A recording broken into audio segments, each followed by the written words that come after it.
Gymnastics 101, baby. Fly high and stick the landing. They make it look so easy, but don't be fooled. Pac-12 gymnastics is ridiculously hard. So difficult, and she does it so well. Utah's the top seed. Led by the brilliance of senior Brianna Hughes, the Red Rocks have cracked the 197 mark 7 meets in a row. Sticks it! A 10! UCLA is the deepest team in the conference. Senior Danusha Francis is one of the nation's best beam workers. And once again, Danusha Francis is perfect. The Bruins don't just perform, they entertain.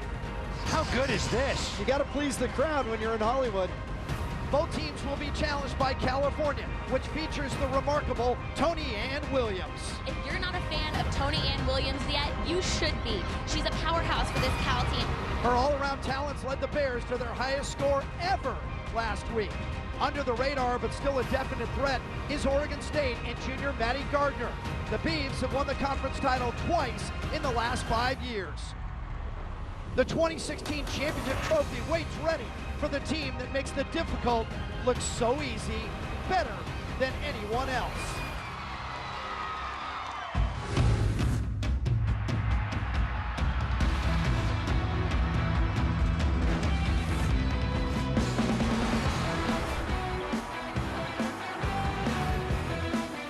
The iconic Space Needle standing sentry in downtown Seattle as nightfall brings us to the biggest meet of the year, and believe me, it's worth standing in line for. It's session 2 of the Pac-12 Gymnastics Championships inside a packed Alaska Airlines Arena and live on the Pac-12 network. We started earlier today. 8 teams and 100 athletes battling for one trophy and a place in history. Session 1 was completed in the afternoon. Arizona State, Washington, and Stanford, led by Elizabeth Price, who went 9-9 on the vault, and believe me, she deserves so much more. It seems like they always score her down, but Elizabeth Price was the highlight of the early part of this day. On bars, she posted what turned out to be her lowest score of the day. Came back on the balance beam with a 9.85, and on the floor, a 9.875. She leads the all-around 39.475. Stanford, as a team, went 196.125. Sounds like a pretty good score until you look at the 4 averages for tonight's teams. Utah at 197, the other 3 just a breath behind in the mid-196s. That means it's anybody's ball game. And welcome to the Emerald City. Jim Watson alongside the Olympic gold medalist Amanda Borden. Let's start with Utah, since they are the 2-time defending champions and the ranked number 5 in the country. But there's some intrigue here because Utah is missing one of its stars. Maddie Stover injured against Georgia last week. We were there for it. She's not only out, she's out of 2 different lineups. What's the effect? Well, the good news for this Utah team is they can handle it. In fact, this season has been a true team effort with lots of athletes stepping up, including their 3 seniors, Kyla Delaney, Cassandra Lopez, and Brianna Hughes, who's ranked number 10 in the all-around. The hardest part for Utah is they're going to be tested right out of the gate. They're starting on the balance beam. For UCLA, they've seen a lot of ups and downs also, small injuries, lots of lineup changes, but last week, their superstars, like Danusha Francis right there, were back in the lineup. Remember, she's ranked number 2 on the balance beam. We've seen her get a perfect 10 with a one-of-a-kind dismount, and they're gonna be finishing on their best event, floor. For Cal, it has been clearly the best season they've ever had. They've never been seated in the top 4. They're led by powerhouse Tony Ann Williams, and they're coming off a huge win where they set a program record, and this is their legitimate first time they have a chance to win their first ever conference title. Oregon State, well, we've seen them making big improvements in the last few meets. Their leader, junior Maddie Gardner, she has helped this team fight through the season. They've become more comfortable with their lineups, and they're finally learning to believe in themselves. Coach told me they're excited to be in this session, and they feel like they have a good shot. Stanford put up the 196.125, but now it's up to Oregon State, number 14, California, number 11, UCLA is number 9, and the Red Rocks from Utah on number 5. The Pac-12 Gymnastics Championships, live.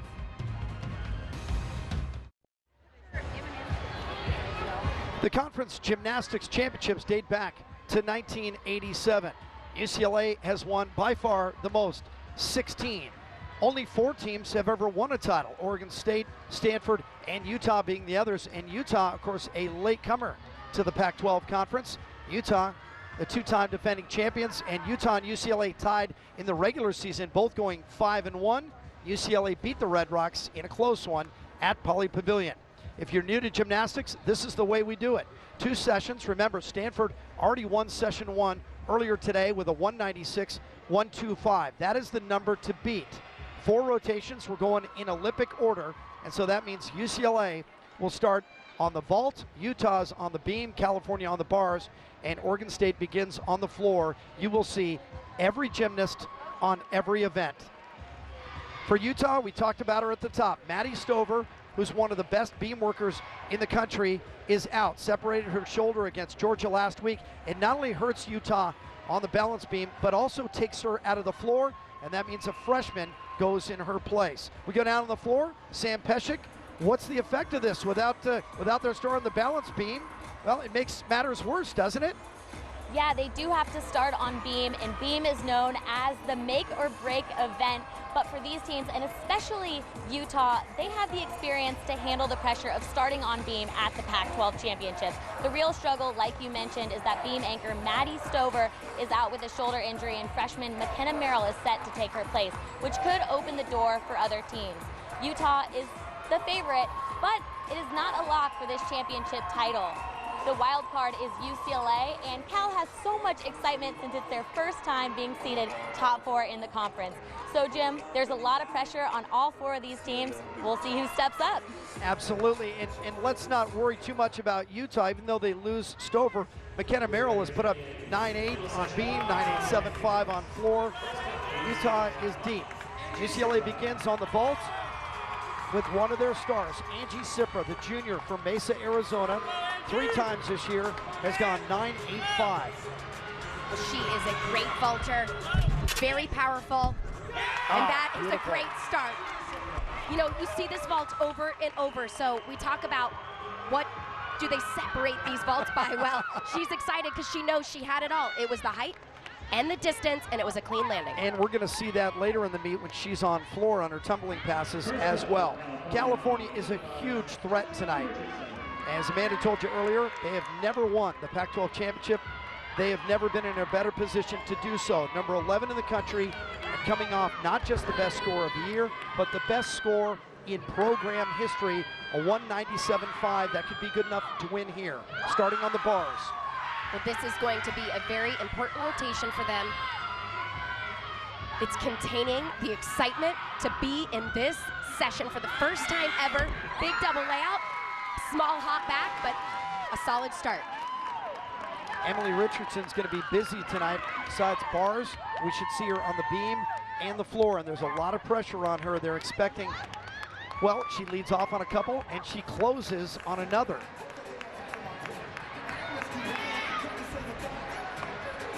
The Red Rocks of the University of Utah, 9-1 on the season. Again, that only loss to UCLA on the road, and it was close.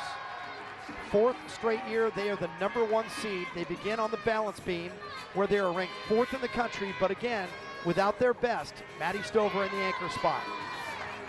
Both of us were shocked at how the teams got put on the events. You know, they are ranked number 1 in the conference, and yet they get the toughest rotation.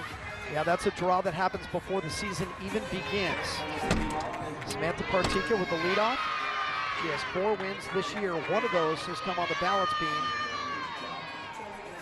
Got a 9.9 early in the year against Southern Utah. Confident landing there on her side aerial. The key to this event, whether it's the first event or the last event, is to just take a deep breath, stay calm, stay in the moment, and do what you do over and over in practice. Oh! And that's not what we were expecting from this Utah team, but we've seen it all day long on the balance beam. Every team has had at least one struggle on this event, and that's the nature, the beast of the beam. Partika ranked 29th in the country on this event. Doesn't fall often. Dismounting 1.5 twist. Remember, 6 routines up, 5 scores count. That is definitely going to be the one that Utah wants to drop. You know, she is such a confident competitor. She started this routine You can see unique choreography, typically very confident on this event, but here's where the problem happened. Back handspring layout, step out. We've seen it over and over today. I mean, not even close. Her body was completely to the right side of the balance beam. She didn't even have a chance to land that. And we have seen trouble on the balance beam all day long. Now, you might expect that because it's the most difficult event, but it seems like we had more than our share today at a big meet with so many teams ranked in the top 20.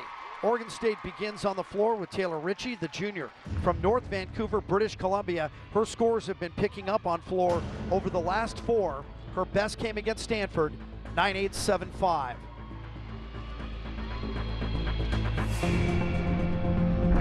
Opening front 1.5 twist to that layout step out. Before the meet, I had a chance to talk to head coach Tanya Chaplin, and she said, you know what? It's exciting that our conference is becoming more difficult and more of a challenge to make it into this first session here. Nice landing there. While it's stressful, it challenges everybody. She was thrilled this team fought through and got that seat to be in this final session.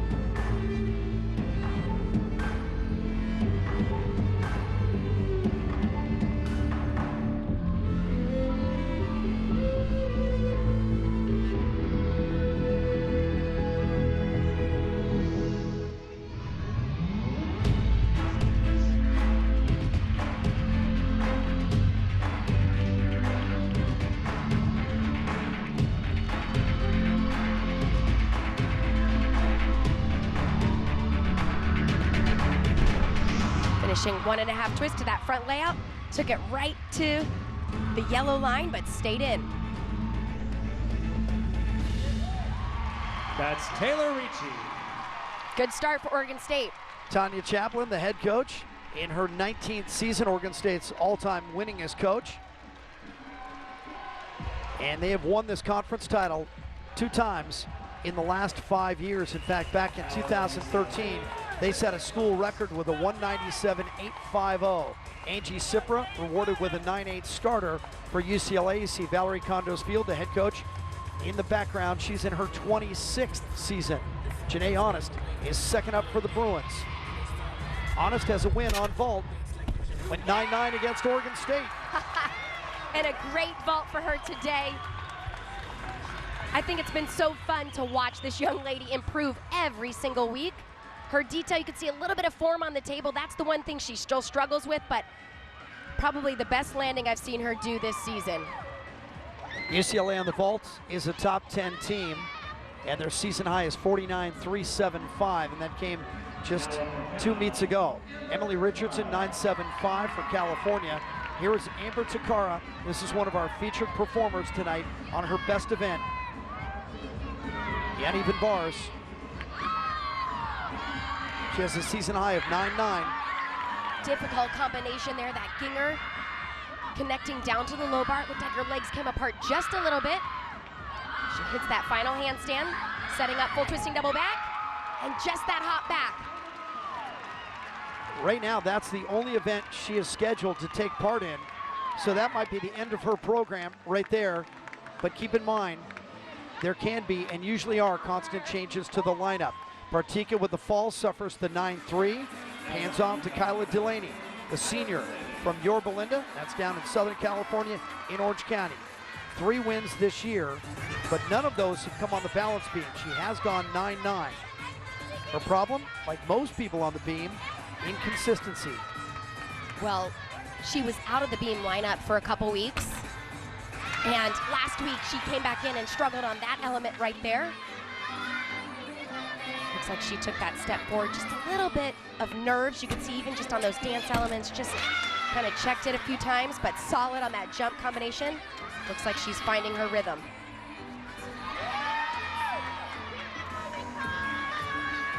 It is not overstating the matter to point out that Utah's entire day might be decided right here on the balance beam in the first rotation. Already with a fall. Talking herself through this routine, dismounting, gainer layout fold, nice recovery. Kyla Delaney kept it together and finished it. Well, she had been in the beam lineup, and then she struggled with a small knee injury. Well, this is what she struggled on last week. Watch this save. This is tough to do. She lands, foot comes completely off, steps forward, and that's what I talked about. She's a senior. She's been there before. She didn't overreact. She stepped forward, and for the most part, if you don't see that routine over and over, you may not have thought it was a major mistake, but I can tell you that was a great save. 9-8 for Taylor Ritchie, and here comes McKenna Singley. Remember that we saw McKenna earlier this year on floor. She subbed in against Stanford as the anchor. She thought she was only going to be an exhibition that night. Turned out the whole meet came down to her, and she came through, putting up a 9-9, winning the meet for the Beavs at home and upsetting Stanford. Nice opening there, little rebound on the finish. I remember sitting on the edge of our seats going, wow, this is in the hands of a freshman. And my heart was pounding, and it was so great to see her come through in that moment. From Bountiful, Utah. Better landing there on the double pike.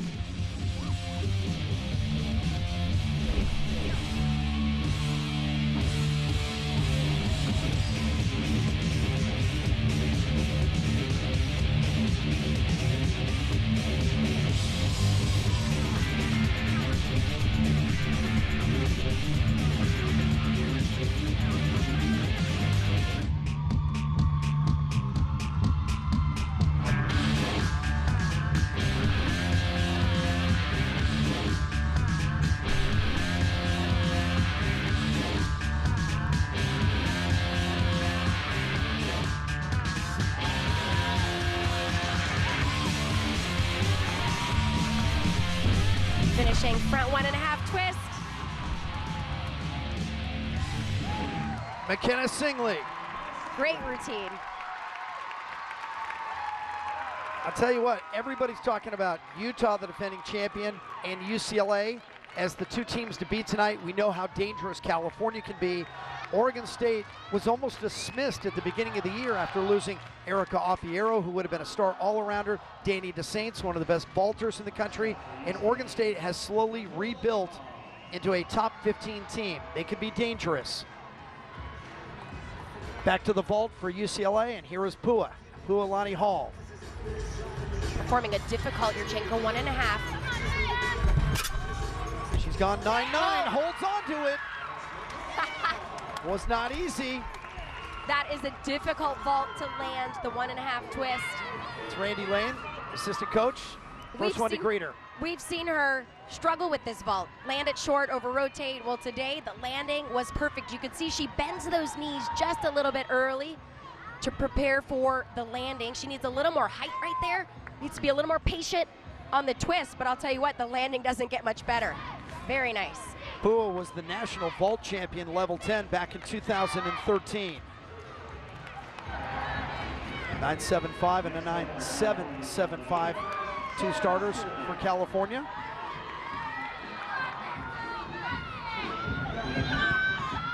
Sophie Seilnacht, freshman from Fremont. Both she and her sister Sylvie now, big players on this team. Well, she just started competing this event in the back part of the season. You can see she has a nice long line and a unique dismount. We see a lot of double flips, forwards, backwards. We see the twist, the double layouts. She performs a front 1.5 twist and a solid landing. That's just her fourth bars routine of the year. Her best came last week, a 9.9. Her other two, 9.875.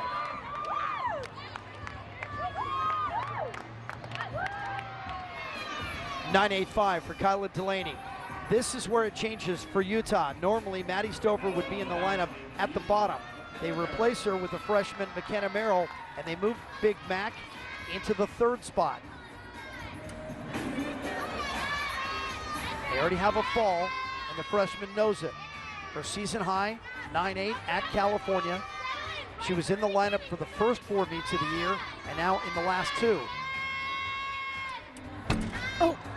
Hold on. And now Utah will have to count a fall. You know, she's been in the beam lineup before, and that's the exact skill that she's made a mistake on. I watched her as a club gymnast, and she is a fearless competitor, but reminder when you come to a team like Utah and there's so much added pressure for the team, you see mistakes like that happen, especially as a freshman.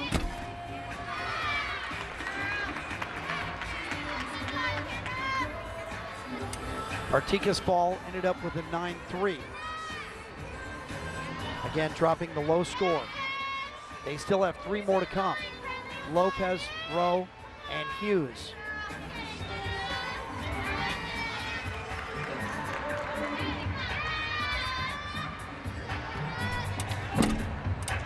Kick over front. She just looks shaky. Well, this is her first Pac-12 championship. That first routine up with the fall, there's just a lot of factors. I mean, starting on the balance beam by itself is one of the toughest feats as a gymnast. This was by far my least favorite rotation, but we talk about it all the time too. She will learn a lot in this moment, and this team needs to rally. Megan Marsden, co-head coach in her 32nd year on campus in Salt Lake City. Front aerial, you know, it's so tough. You can see her head is completely back as her foot lands, but it just looked like she was hesitant. She pulls her chin a little bit early right here, and so when you pull that chin, it stops the momentum of the skill, and if there's any part of your body not in check with the balance beam, it's too late, and you fall off. So tough start. 2 9/8 right at the top of the lineup for Oregon State on the floor. And here comes Risa Perez. This is about as much fun as you're going to have tonight.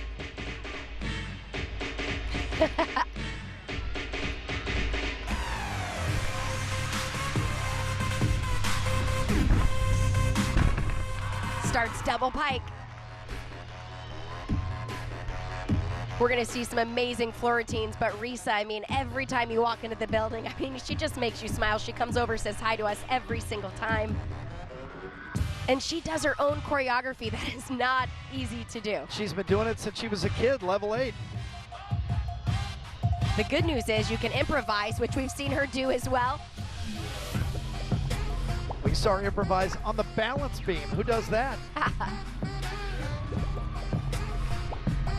Unique tumbling pass coming here. Lots of connections. Front full. Finishing with that Shushanova. And she's going to finish with a chainsaw for the Oregon State Beavers.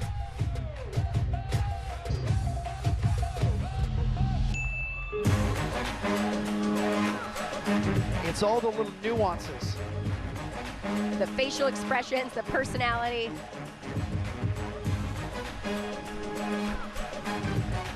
Even the Bruins right there in the bullpen.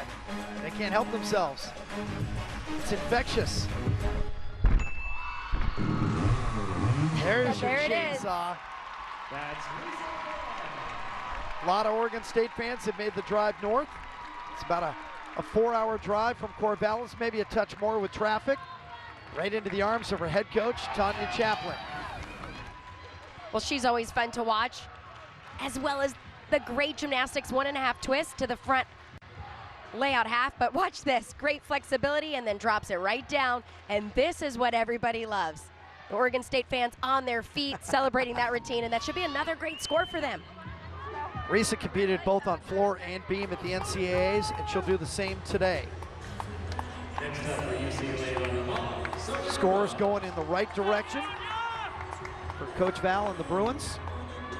You know, I had a UCLA alum tell me, you got to call her Miss Val because only John Wooden was the coach in Westwood, and that comes from Miss Val. Strong vault for Sonia Moraz. There she is, 474 victories and 6 NCAA titles for UCLA under Miss Val. You can see that little bit of leg separation. She just turns a little early off the table, but a great landing. Sonia Moraz is having a great season, although we just saw her take a tumble on balance beam last week, a big bruise on her hip. Sophie Salnock, 9-8. Jessica Howe now for California. A good rotation so far for the Golden Bears, but not great. They need to pick it up. Opens with that giant full to Tkachev, a new release that she learned this year. Coming back from an injury she wasn't able to do. The release she had done for so many years. I said that's when you know you're good at bars, when you can do multiple major releases. Coming off her best at 9.9, but her last 5 have been much better. She's gaining traction. Got it. Beautiful dismount there. Well, the Golden Bears are going to have to pump it up today. They're up against Utah, they're up against UCLA, Oregon State, all teams that have won this championship before. Utah's going to look to drop Merrill's 9.125, Cassandra Lopez. So for Utah, you go from an inexperienced freshman in her first Pac-12 meet to a seasoned veteran, redshirt senior Cassandra Lopez. She's gone 9.95, did that against Georgia in the last meet on senior night. She is dynamic on this event. 5 scores of 9.85 or better. Backhand swing layout, step out, and you can see she snaps down into that landing.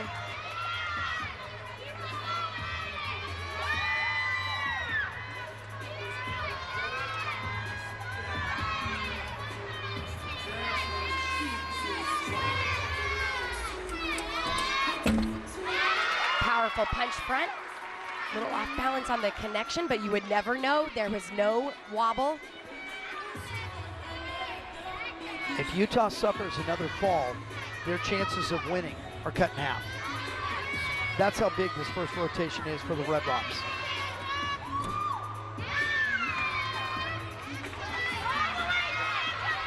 All she has left is the dismount.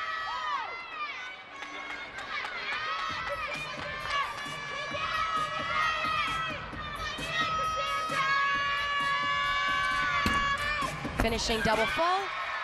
Little off center there at the landing, but a nice routine rebounding after that major mistake. She has some experience on balance beam, but for the longest time, she was a bar specialist, and that's still her signature event. She's 14th in the country, but now she's becoming a very important part of this lineup as well. 9.75 for Risa Perez right now is the low score for Oregon State. Jamie Roddermaker, who started her career at Eastern Michigan, battled a bunch of injuries, transferred back home. She's an Oregon kid originally.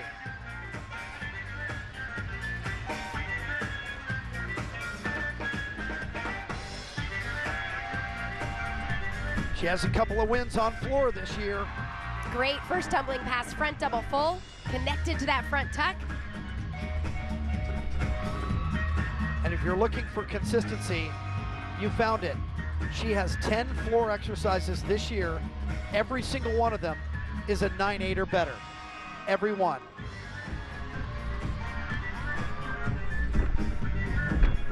Beautiful 2.5 twist.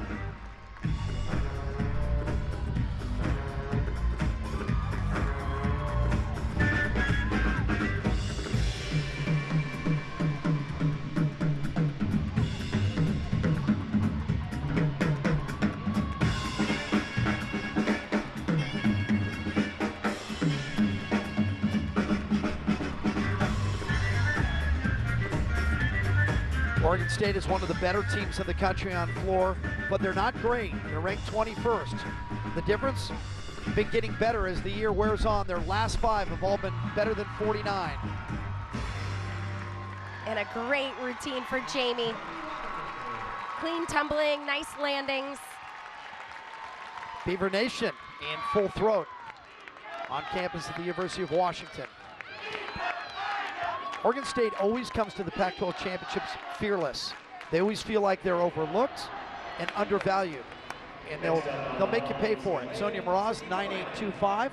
Sadiqa Bynum, one of UCLA's stars, a fantastic story, began her career as a redshirt walk-on. Bynum on the vault, now 38th in the country on this event. Tough vault there, that Yurchenko Arabian. Looked like she was on the front of the table for her, so she came up just a little short. Had to hop back. That vault starts from a 10.0. Right here, just a half turn off the table, but majority of the flip is done in the forward position. You can see when she lands, her feet are slightly in front. You can see she was way up on the table for her. Great save though. I mean, we see a lot of athletes come in short on a forward landing and it ends up being a fall. So still gonna be a Great score for UCLA on the vault. Sadiqa has at least a 9.8 in her last 9 vaults. We'll check the score on that one. Jessica Howe, 9.85 for California. I said they needed to pick it up, and they did. And here's Tony Ann Williams, the Pac-12 Specialist of the Week, and top 50 on this event. I watched her warm up this skill right here, and she had some trouble. No problem there. Hitting that handstand as she transitions down to the low bar.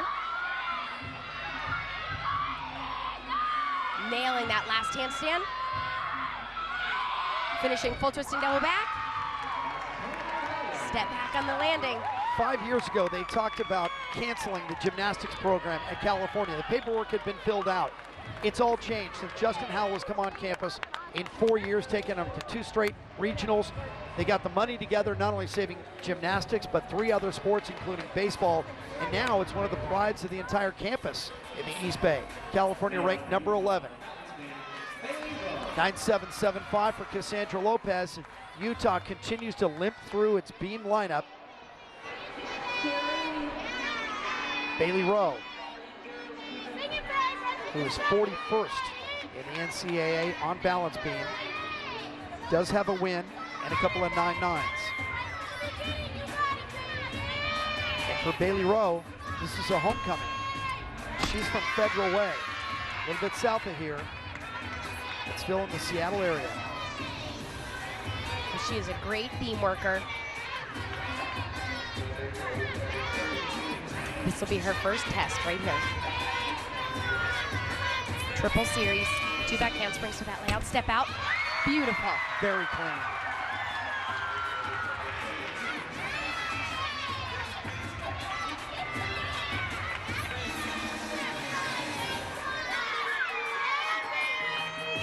Bailey began her career as a freshman on balance beam. Was all Pac-12, had 3 wins. Ended up number 17 in the country. Solid kick over front. Now she's a full service gymnast, all 4. Moonwalk on the balance beam. She sets up for the dismount.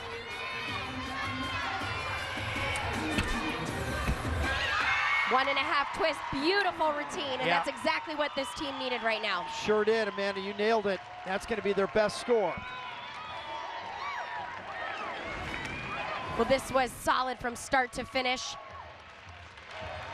Right here, 1.5 twist, opens it up, perfect timing, beautiful landing. And she was excited. She knows that's gonna be a big score, and they need that right now. They've had 2 major mistakes in this first rotation. Tom Farden, the co-head coach, along with Megan Marsden, there they are.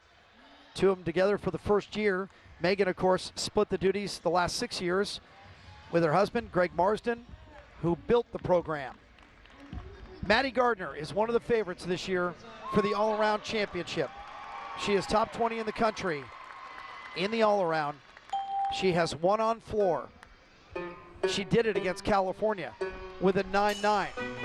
That really turned Oregon State's season around. It was going well, but when they beat California, it exploded.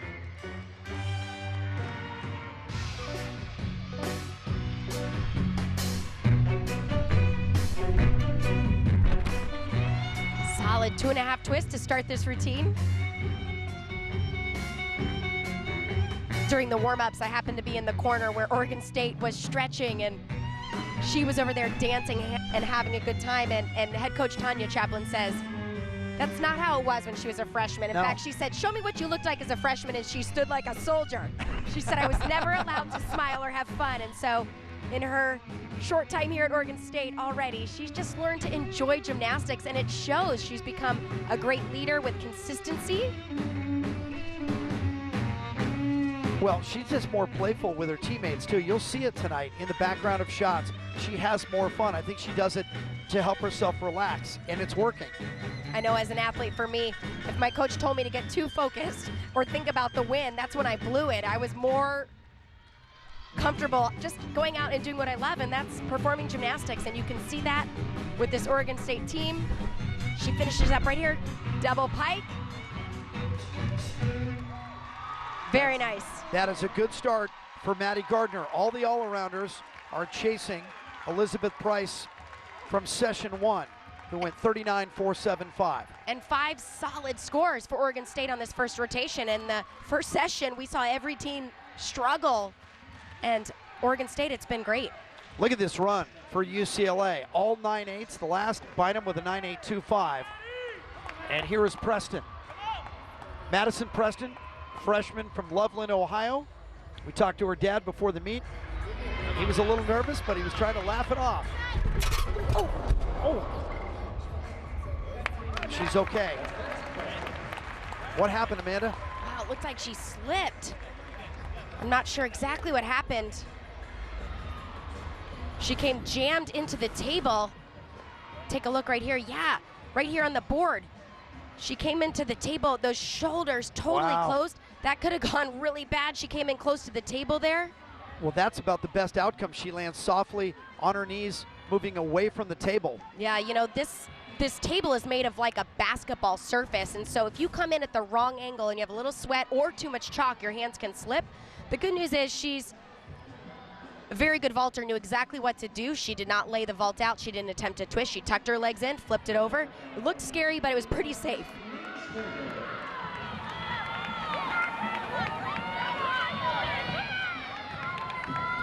Eileen Sternberg in the anchor spot for California on bars. Their high score is a 9.85. Their low is a 9.75. Well, huge amplitude on that release. You can see she has a nice long line on this event. Finishing with that combination stalder to double tuck. Beautiful routine. That is her only routine scheduled for the meet tonight. So you might as well celebrate. Sophomore from Berkeley. She's been rolling. 7 straight have been 9.8 or better for her. And it looks like that one's gonna fall in line. How about Bailey Rowe with a career high 9.95 on the balance beam. And now it falls to Brianna Hughes. With Maddie Gardner, Brianna Hughes are the two that are shooting for the all-around championship in this session. Brianna Hughes is 10th in the country in the all-around. She is 10th in the nation on the vault. She's really good on the bars and really good on the floor. This is the one event in which she is not ranked. But she's won twice. She looks confident. Backhand spring layout, step out.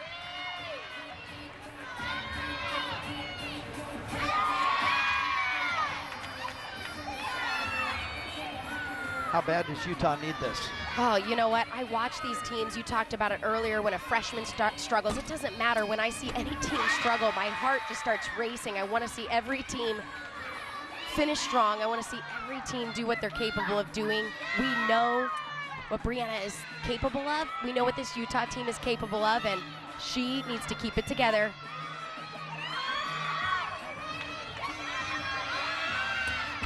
Dismounting side area full twist. She did it. She has 17 wins in her career all this year.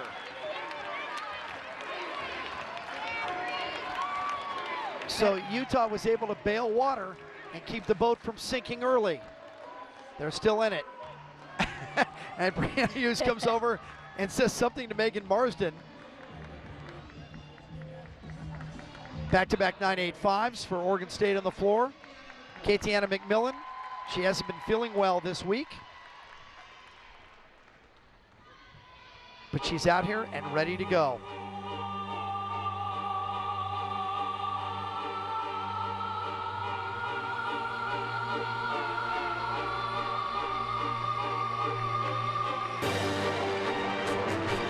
All of her floors, 9.85 or better this year. Opening front double full. This has been a great rotation for Oregon State. The low score is a 9.75 at this point. That's Mike Chaplin, the associate head coach, in the background in the subtle orange shirt.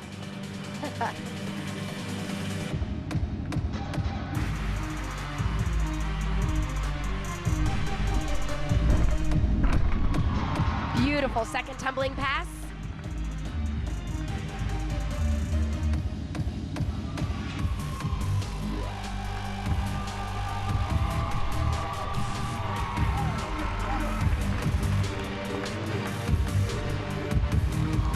breakdancing. Unique way to use a turn. I always feel so lucky to watch the Pac-12 floor routines over and over. Gonna see some great choreography, amazing tumbling, and really just kind of show. Every team bringing their unique style. And for Oregon State, this has been a strong start to this competition. Nice 6 work. great routines. Yeah, Katiana McMillan finishes it. She's one of only 9 gymnasts in school history to post a 9.9 or better career high on all 4 events. So we're out of the gate quickly, and already our storyline about Utah being short with Maddie Stover has come into play. California trying to pull the upset. UCLA trying to step back to the top.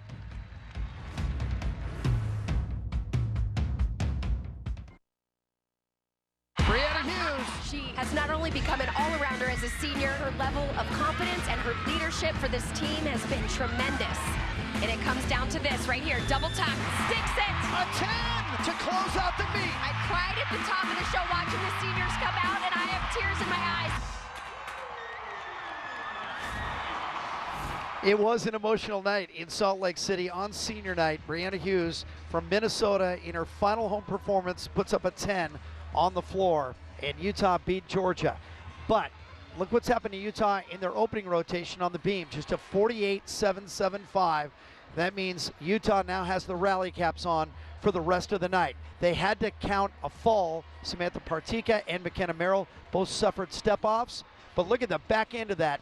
Hughes with the 9.9, and just before, Bailey Rowe with a 9.95.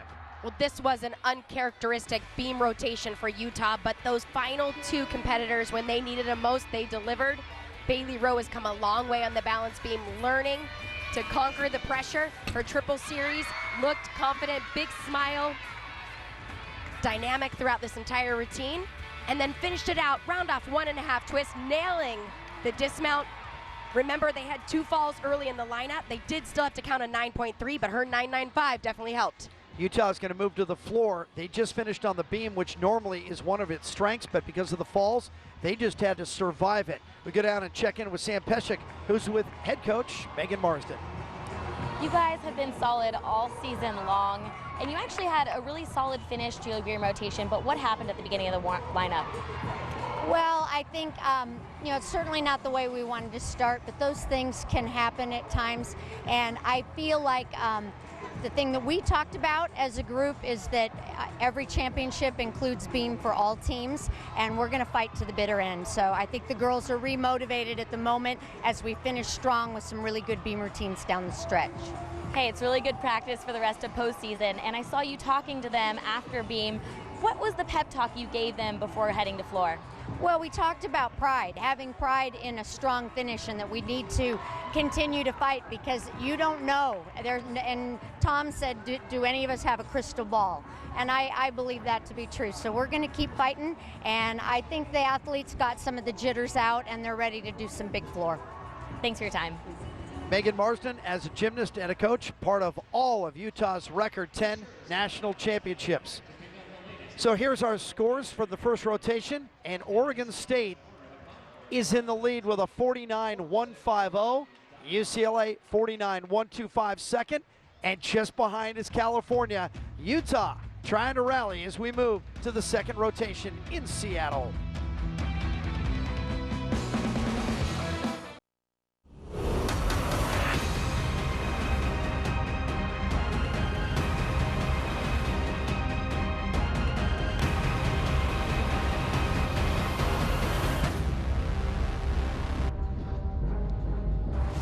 Second rotation will begin with Oregon State on the vault. The Beavs as a team are 14th in the country.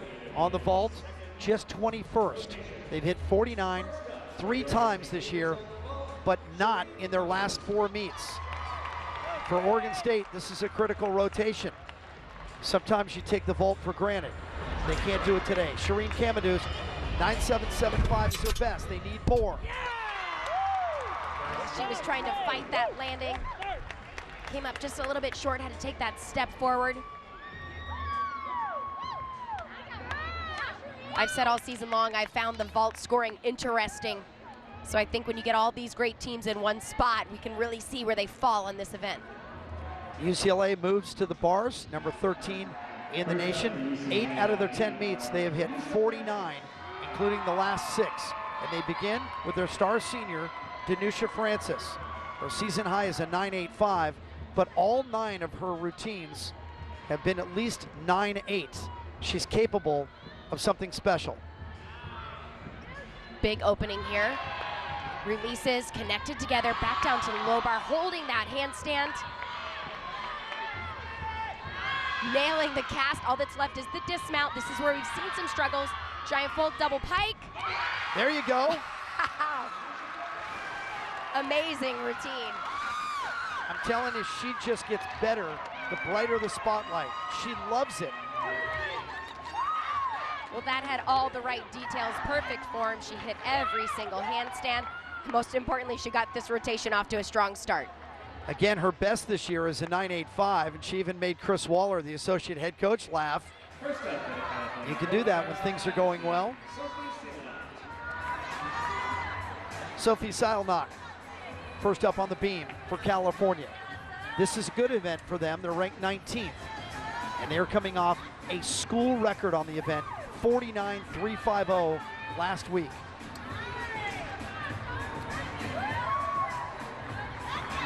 Sophie already went 9.8 on bars. Starts the routine, back handspring layout, step out, very confident.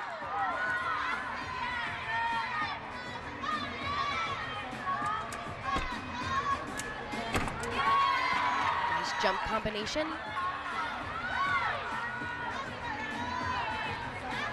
Remember, every gymnast required the tumbling elements, the leaps and jumps, like that, 2 switch leaps connected. Variety of their bonus has to come from major elements along with those connections, so very important.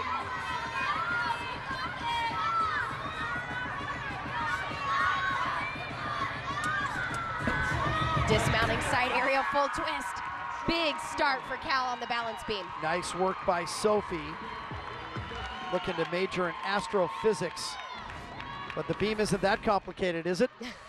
Well, it didn't look like it today for her.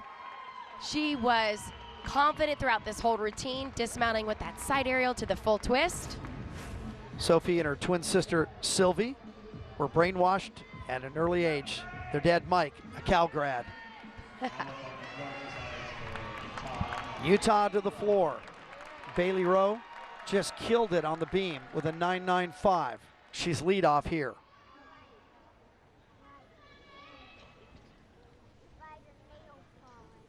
Looks like she thought her music came on. And this is a problem. There's the beep.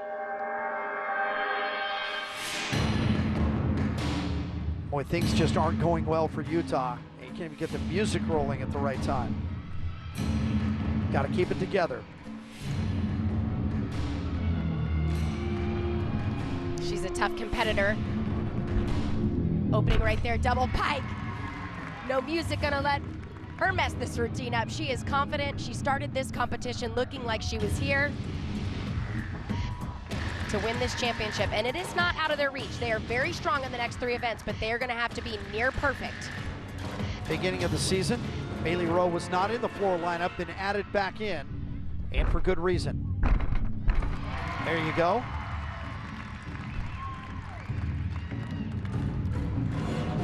Utah is number 7 in the country as a team on this event. They're top 10 on all 4.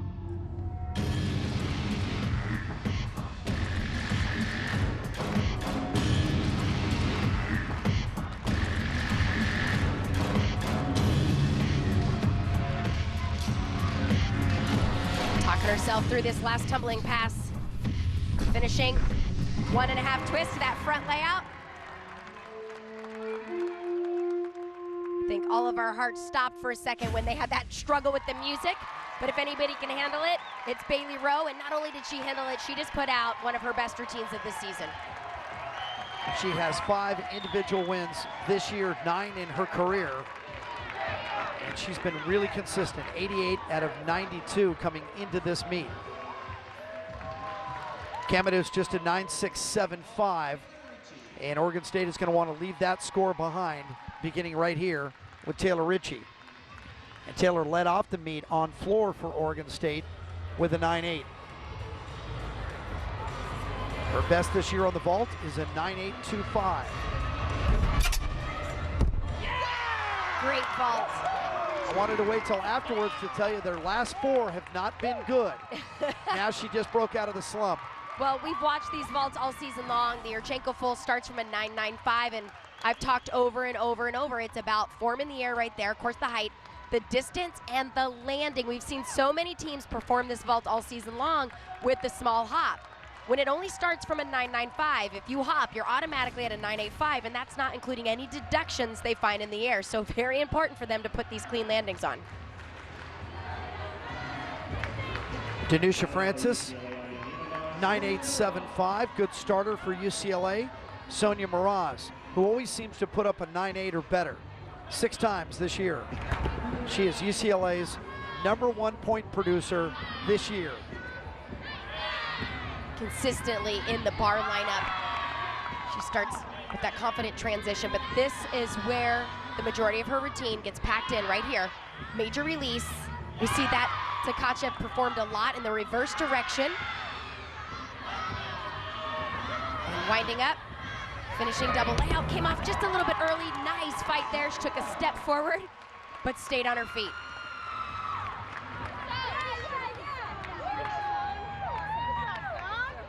Local kid from the west side of Los Angeles, Santa Monica, to Santa Monica High School, home of the Vikings. About a 4-mile walk to UCLA, or by car, 3.5 hours. 9.875, just want to make sure you're listening, Amanda.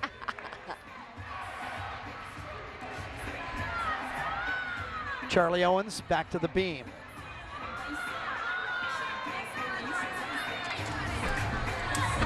Two back handsprings to the layout, step out. Good landing. Last year, Charlie Owens, all Pac-12. This year it's been kind of up and down for her. Her best on the beam is a 9.85.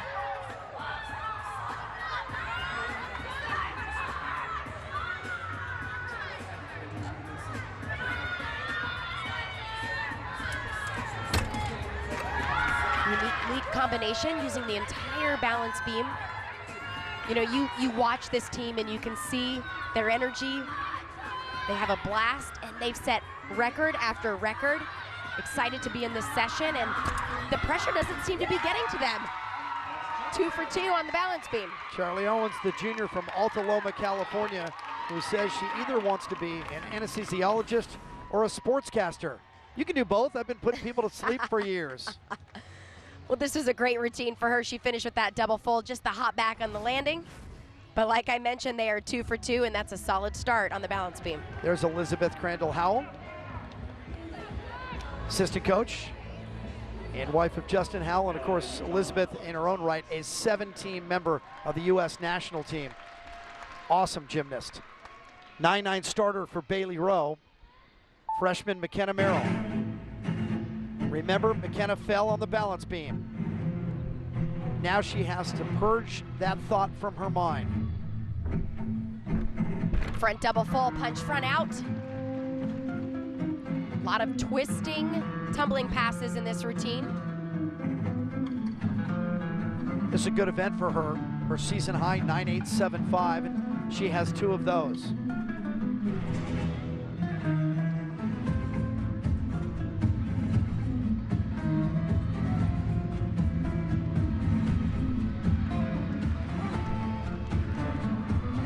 Second tumbling pass, 2.5 twist, punch front. Perfect landing.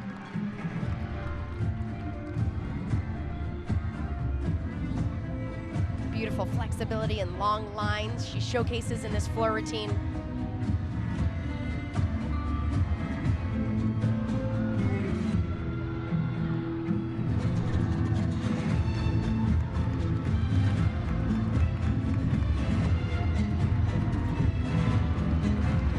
The benefit for Utah of starting on the balance beam means that they're going to finish on their best event, the bars, #3 in the nation. And a nice rebound for McKenna. Absolutely. Good for her. She's back in it. Utah fans rise as one across the way.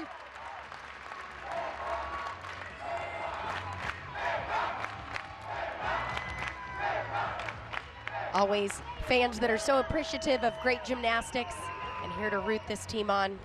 Now up for Oregon State on the vault, Mary Jacobson. Taylor Ritchie, 9'8".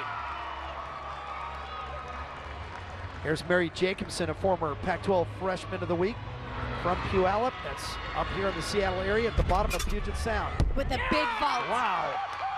Suk full. We see a lot of the Yurchenko full comes on the table in a round of back handspring. This one comes on in a forward entry. You have to be tremendously powerful. You can see those legs separate just a little bit. That's a common mistake on that vault to generate the kind of power you need. But nice form in the air, good landing. It does start from a 10.0, so 0.05 more difficulty. And that could challenge her season best of 9.825. I'd be surprised if it does not. Sonia Mraz, 9'8". Stella Savadou. Stella's a freshman from Melbourne. She competed in the World Championships for Cyprus. She's taken part in the Commonwealth Games. She won the level 10 national title in Australia. Well, she's beautiful in this event. We've seen her struggle with that part of the routine. No problem today as she transitions down to the low bar. And she's new to this lineup, only a handful of performances. Chris Waller keeping a close eye on her. Finishing giant full double top. Oh, there nailing you the go. landing. Good stuff, Savadou.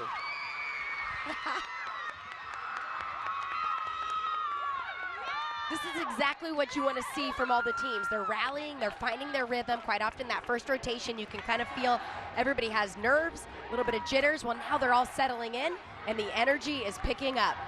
Remember, UCLA is dealing with a couple of injuries as well. Ali Mozette's been out for a month. Desiree Palomares, third up for California on the balance beam, and draws the attention of everyone inside Alaska Airlines Arena with that mount. Starting off beautiful front aerial, connected to the straddle jump. Coming off a season high on this event, 9'9". Solid back handspring layout, step out. Is the balance beam streaky? If you're struggling, does it continue? Tough to break out of, but if you're hot, can you not wait to get up? You know, I know for me as an athlete, once I figured out how to compete on this event, I figured it out. But it took me many years to handle the pressure and really battle your mind. Quite often, your mind is saying things you don't want it to do. Please don't fall. Please don't whatever. And I think that's what makes a great beam worker, somebody that's so confident they know they can hit any single time. And she's done that it is again. a strong routine. But this Cal team, talk about the depth. One of their best, Tony Ann Williams, we've seen her compete on this event. She's not in the lineup. That tells you they are deep on this event, and it's showing. And that takes Tony Ann Williams out of any chance for the all-around, but she hasn't been in the all-around for the past month or so. California's a different team. You and I saw them in Tempe, and they put up, at that time, a season high. That's been left in the wind now. They've beaten that a couple of times. Back-to-back 9.9s for Rowe and McKenna Merrill. Tiffany Lewis. Good rotation going so far for Utah on the floor. Tiffany Lewis, 42nd in the country on this event coming in. Twice has gone 9.925, including last week at home against Georgia. Big double pike to start the routine.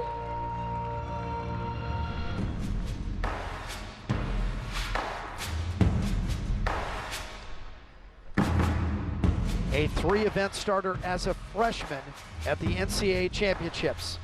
She's been on bigger stages. Clean second tumbling pass, finishing with the front full twist.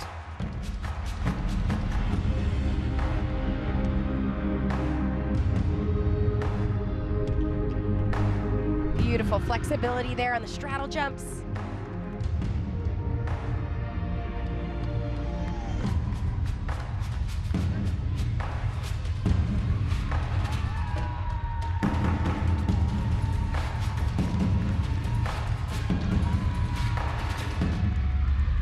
Final tumbling pass.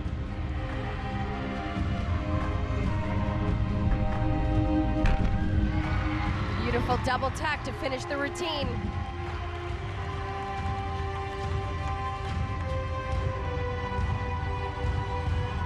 And flash the U. You'll see it in each of their floor performances.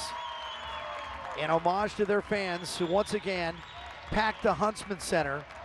The University of Utah averaging 14,928 fans to each home meet this year. Well, you can see him right there in the background of her opening tumbling pass, double pike, huge air. She did a great job. She opened up just in time. She could have very well over-rotated that, but that is another solid routine for Utah on the floor. Mary Jacobson, 9.825 is the best mark so far for Oregon State. McKenna Singley, remember we saw her on the floor already with a 9.8.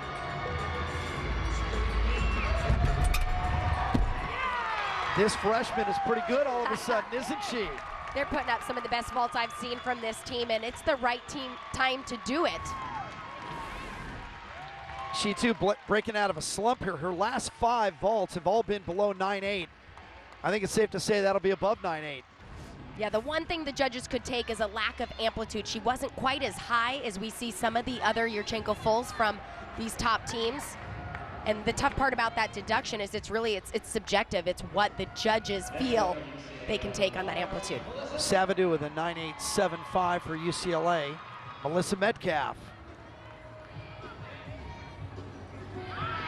Melissa, a sophomore from Mesa, Arizona. Season high 9.85 twice. Big part of her routine right there in the front part, multiple releases. Oh no! Gotta hold on. Too far. Yeah, you know what? The one element that she struggled with is hitting handstands, and so unfortunately, she was going after that last handstand just a little too much. Right here, we've seen her come up short. Well, right here, her back arches, and I mean, what a fight. Just too far over. She still has a difficult dismount to finish this routine. She does a double front. Takes a moment for herself at the chalk box. Chris Waller chatting with her. Danusha Francis came over for moral support. Got to pick up where you left off.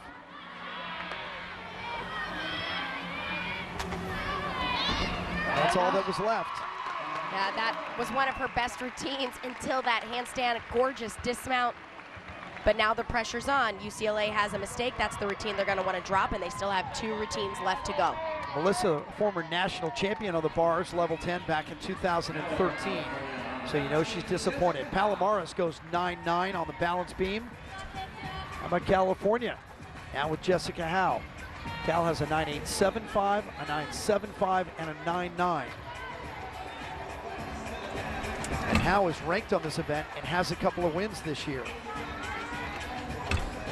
Looked like she was going to connect those jumps or another element out of the front aerial. Nice cover.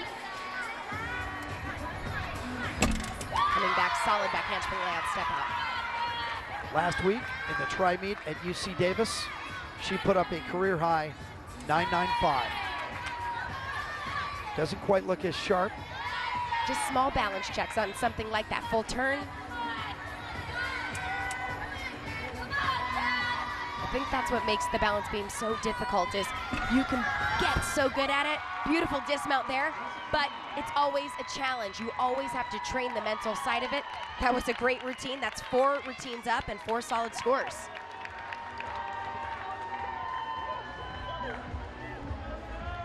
$9.925 for Lewis. Look at that run for the Red Rocks. And Samantha Partika, a sophomore from Katy, Texas, waiting for her turn. She's won the floor, a 9.975 against Arizona. She's been fighting a leg injury, but she looks to be healthy and ready to roll. Opening combination, back 1.5 to front 1.5. We've seen some lineup changes, different athletes going in and out. Maddie Stover was on this event last week. Oh, Couldn't tell if the flag went up or not. I didn't see it.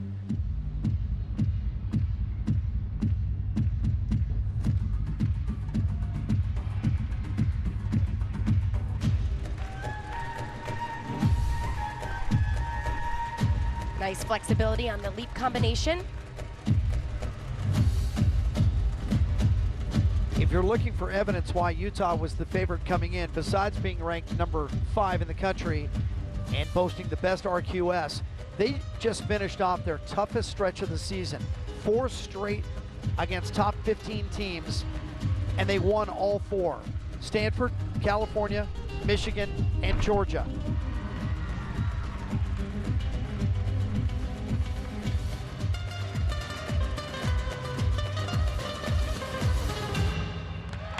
Well, that was a beautiful routine. The question was that second tumbling pass.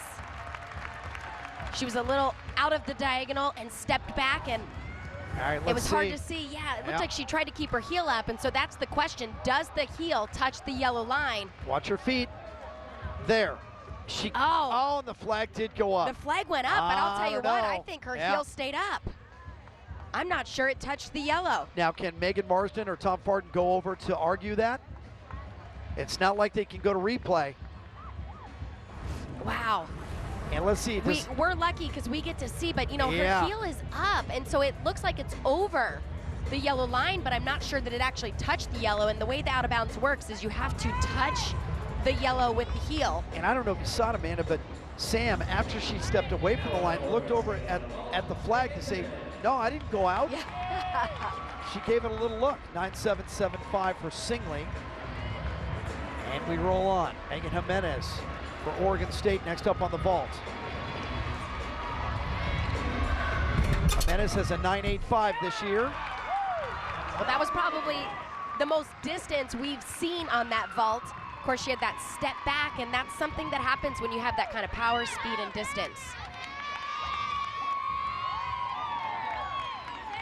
Jimenez has a whole slew of 9.8 scores on the vault as well.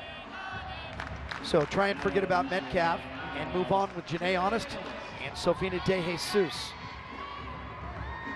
Honest on the bars has a 9.95 this year.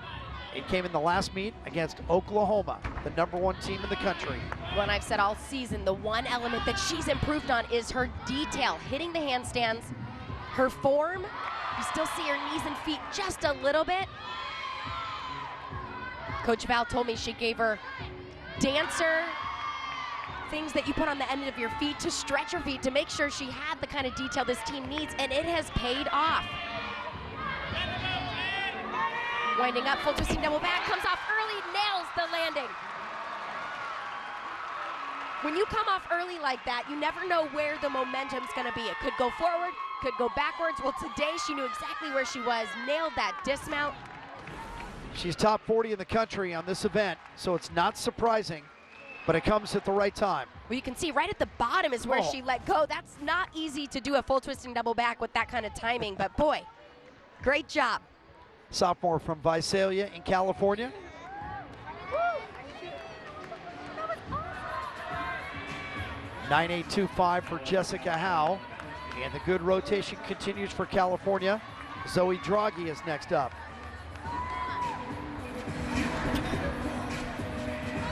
Zoe is ranked on this event.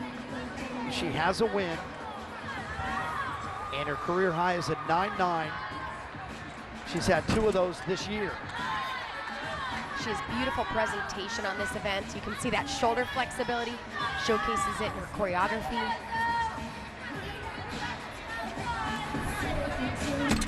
Oh, nice save there. Cal's low score right now on beam, Charlie Owens 9.75.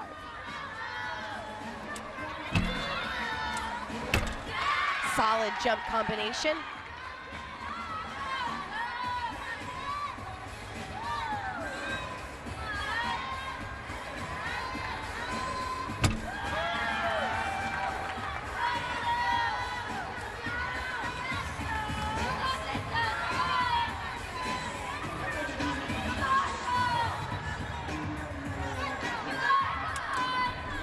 Dismounting back handspring, gainer layup full.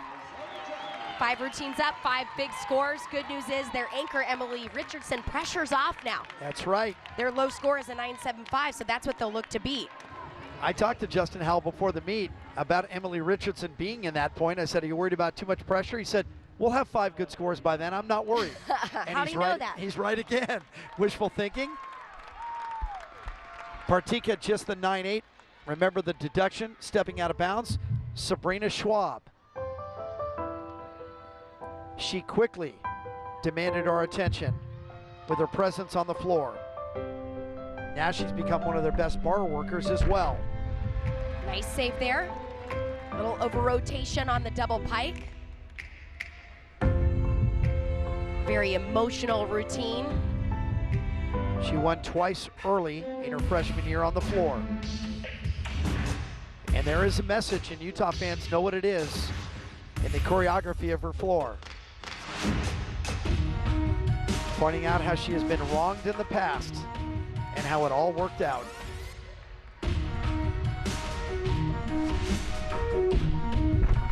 Beautiful 1.5 to that front layout. I think what's so unique about her choreography is you can feel the emotion. She really draws you in. Beautiful lines and flexibility throughout this routine. She has been exceptional on floor this year. All 10 have been 9.85 or better. And remember, she's a freshman. 2.5 twist, beautiful landing. Wow. We've watched her do that routine over and over. And there's Meredith Polisivic, the assistant coach at Utah, who's in charge of the floor. Thumbs up, loved it. This opening tumbling pass, lots of rotation right there. She could have over-rotated, taken another step, but she knew exactly what to do. She got that foot back and held on to the lunge. Pulled the back foot in before anybody saw, but she did not step out. Jimenez 9.8. Maddie Gardner once again in the anchor spot for Oregon State. She Great was just landing. unbelievable. I mean, she's been doing this for a couple of years. It's like every time she steps up, she knocks one off the wall. It's amazing. Well, head coach Tanya Chaplin said this team is gaining confidence. It took them a while to get used to the lineups and the changes, and Maddie Gardner has been the consistent rock for this team. All she 10 handles of her the vaults, pressure. 9.8. Every one this year. She stays calm when they need her most. She steps up. This is a great vault, nice position in the air, and a beautiful landing. Remember, Oregon State led after the first rotation, but they began on floor. And now the job gets tougher. They go floor and vault and then finish on bars, and will have to win the meet on balance beam if they're still ahead at that point. Sofina De Jesus up on the bars. We will not see her tonight on the floor unless UCLA makes a change. Combination right here, giant full to the Ginger, a little close. She had to separate her legs. She is top 25 on this event as well. Right now they have that 9.325. They're looking to drop, nailing that handstand. Here's the big question. It's the dismount, full twisting double back. There you go. Sofina De Jesus 3 times this year has put up a 9.925 on bars. Well, she had that little struggle in the middle of the routine, but it's been the dismount. We've watched her come up a little bit short, but she knew exactly where she was. Her chest was down when she landed, but she looked confident. 2009 U.S. national team member, but this year she really made a name for herself going viral on that floor exercise. 40 million hits on the internet. California looks to close out the nice beam rotation with Emily Richardson. You mentioned the pressure is off. Now Emily can go for a big score. The low, still the 9.75. Well, this is only her 3rd beam routine ever. They just added her back into the lineup. Nice save there on the back handspring layout step out. Coaches told me she's worked so hard to get these skills back. She's wanted to be in this lineup for a long time. Amanda, let me correct myself. Zoe Draghi actually got a 9.675, so that's the low score for California. Adds to the importance of a big score here. And she has a big dismount. Same one we saw from Elizabeth Price or similar. Look at the height there. Double. Nailed it. Can feel that excitement. You know, I was talking to Liz and Justin before the competition, and I said, you know what? The big dismounts, lots of difficulty. There should be some kind of bonus because you don't see it all that often, and this one done just about perfect. She had so much height, she knew exactly where to open to put on a solid landing. Good for her. Emily Richardson put in the anchor spot on the balance beam. Turned out they did need something from her. Now they just wait to find out exactly what it is. 9.875 for Sabrina Schwab. She continues her amazing run on floor. And Brianna Hughes will finish it for the Red Rocks. She is number 12 in the country on floor. And remember, coming off an amazing performance, senior night in their home arena, and a perfect 10.0 on this event. Besides the 10, she has 8 straight at 9.9 or better. Phenomenal. Beautiful first tumbling pass.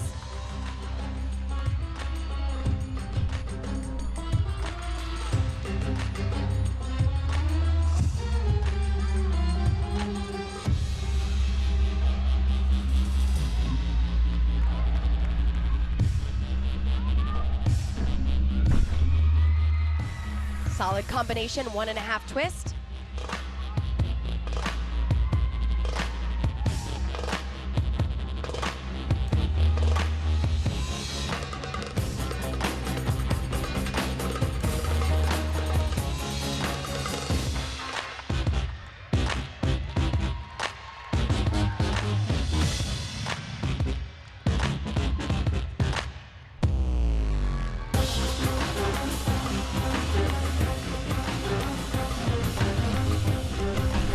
Finishing double tuck, small step forward, you could see it. She was going for the stick. Still a great routine. Very good floor set for Utah as they climb their way back in. They were in 4th after the first rotation. All the troubles they had on balance beam. Without Maddie Stover, they survived it and come back strong on the floor. Utah will move to the vault when we come back to Seattle. You're watching the Pac-12 Gymnastics Championships on the Pac-12 Network, live from the Emerald City.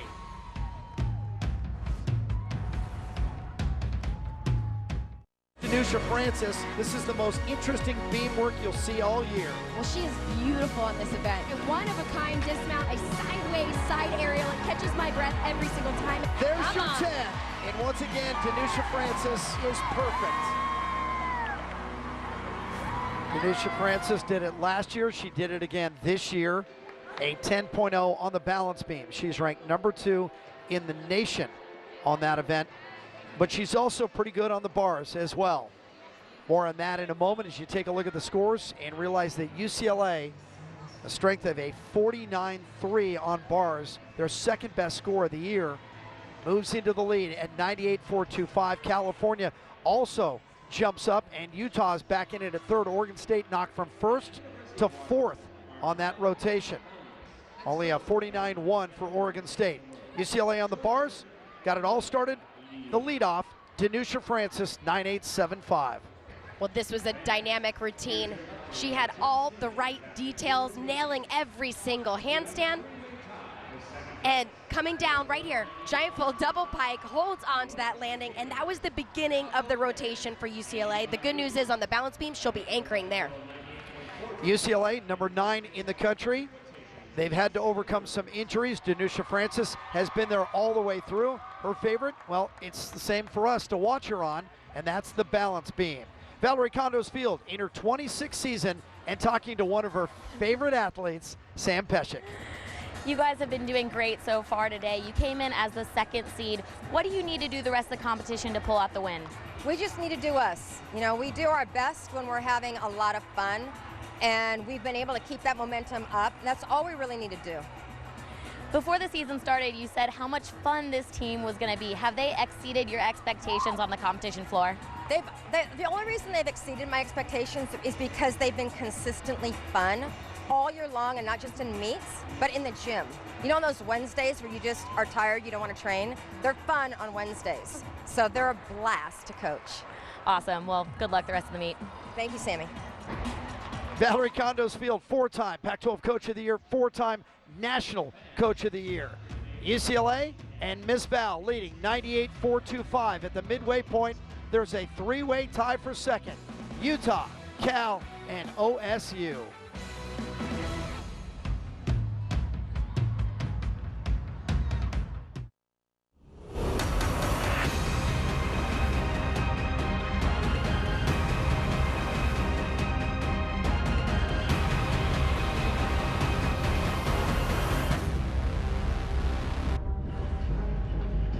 Pac-12 Gymnastics Championships session number 2.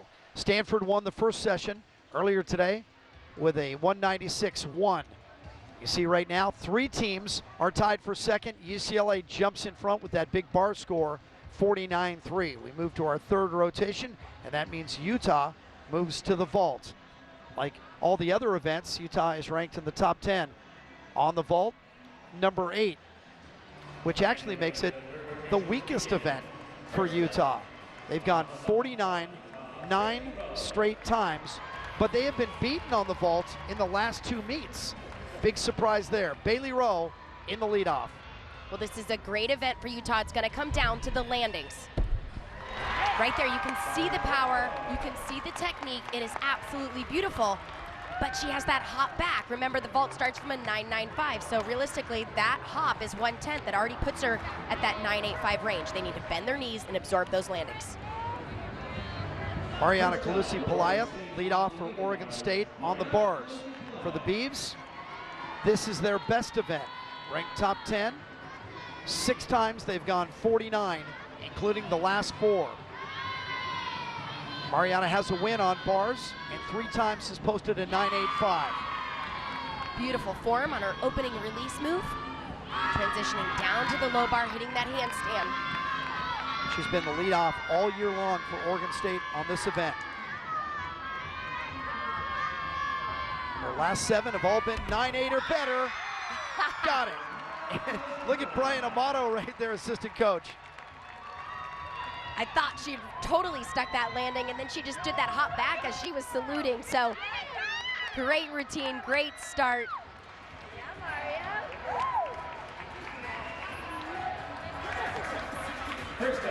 UCLA to the balance beam. Number 9 in the nation. 8 out of 10, they've gone 49, including a 49-225 last time out against Oklahoma. Michaela Gerber starts off the Bruins with an interesting mount. We've been watching that for 2 years, and I still can't figure it out. Well, I think more importantly is she has been that consistent leadoff rock. 7 straight at 9.8 or better. And we've seen her break into the 9.9s even in this position. So she is capable of a phenomenal routine, but more importantly, she just needs to be solid. Judges will tell you they score them all the same, but we know better. It's tougher at the top to get a big number. It is, and of course, we all know that the scores rise in gymnastics, so it's very important to put out the best routines you can. At this point, they're comparing these beam routines to many that they've already seen today.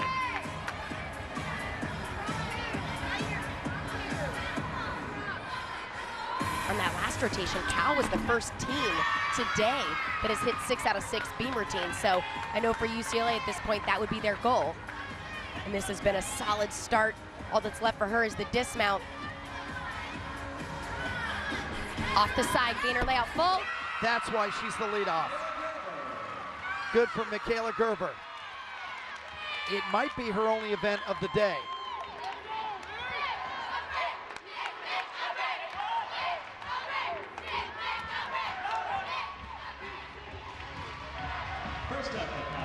California to the floor.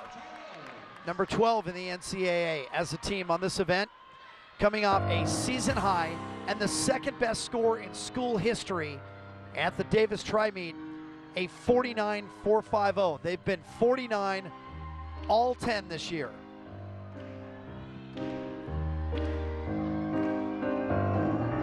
Charlie Owens, lead off.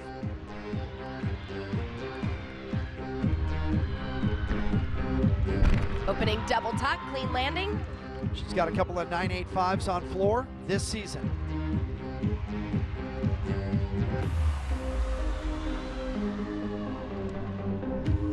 A lot of momentum coming off that beam rotation.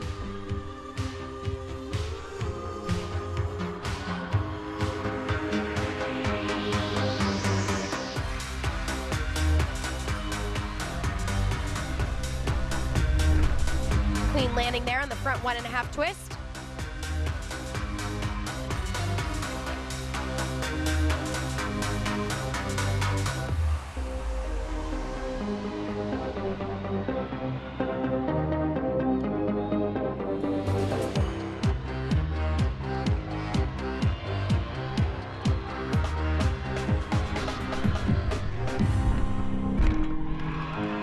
Beautiful finish there. Holding on to that landing on the front layout. That's Charlie. Nice start. Charlie had the 9.75 earlier on the balance beam. The score should be north of that. 9.8 opener on the vault for Bailey Rowe. Cassandra Lopez. Lopez had a 9.775 on beam.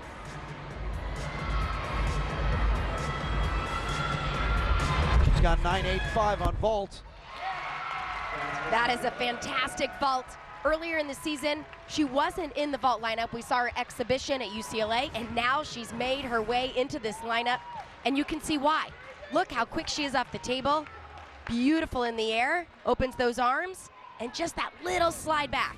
So then I would ask, why wasn't she in the lineup at the beginning? And I think I know the answer, because Utah's so deep, right? That is a great question, but they have a lot of great vaulters. Yeah. It's about putting the best 6 out when it counts. And they're not afraid to change their lineup based on who's hot or who warms up well. Kalusi Pelayath, 9.8 for Oregon State. Shireen Kamadust. They dropped her score on vault. Here's her chance to contribute. Release up to the high bar, little leg separation, nice recovery down to the low bar, hitting that handstand. This is her better event. 3 times she's gone 9.85. Well, nice amplitude on that double layout. The second flip had some rise to it, gives her time to find that landing, and she just had that hop back.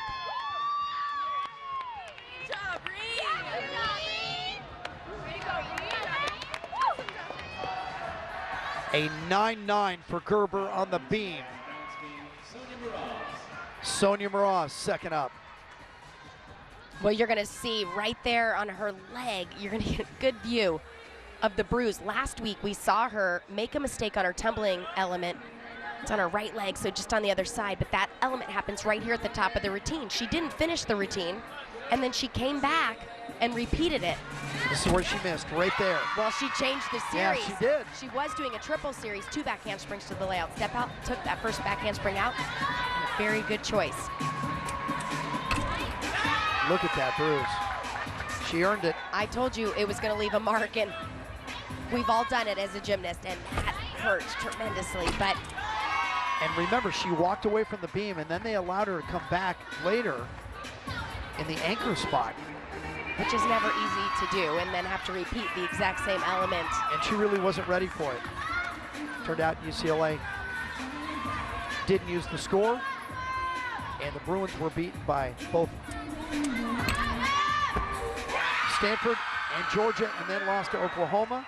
So the Bruins came in losers of 3 in a row, which I don't think you and I have ever seen in all the time we've done this. There's some years UCLA doesn't lose 3 times. Well, that was a great routine, and what a recovery. I think that says more than anything, regardless of the score, is helping this team rebound from that mistake last week. It's a 9.85 for Charlie Owens, Desiree Palomares.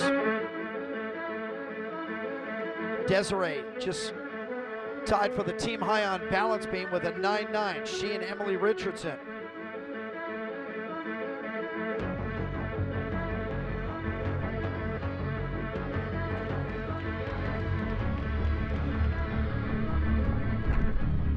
Opening clean double pike. Right now, Utah and Oregon State are tied for first. UCLA and California still have one gymnast to go.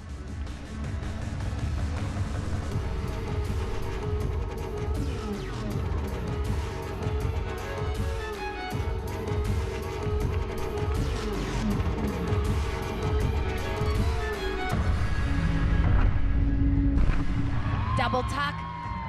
I think that heel touched the white line there.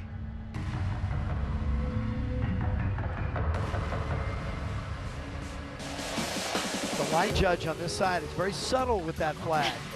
Sometimes they raise it high and proud, other times it is flick it.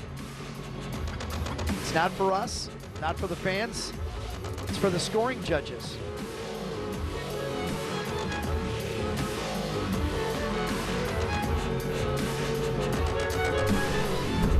Final tumbling pass, finishing front full, held on to that landing.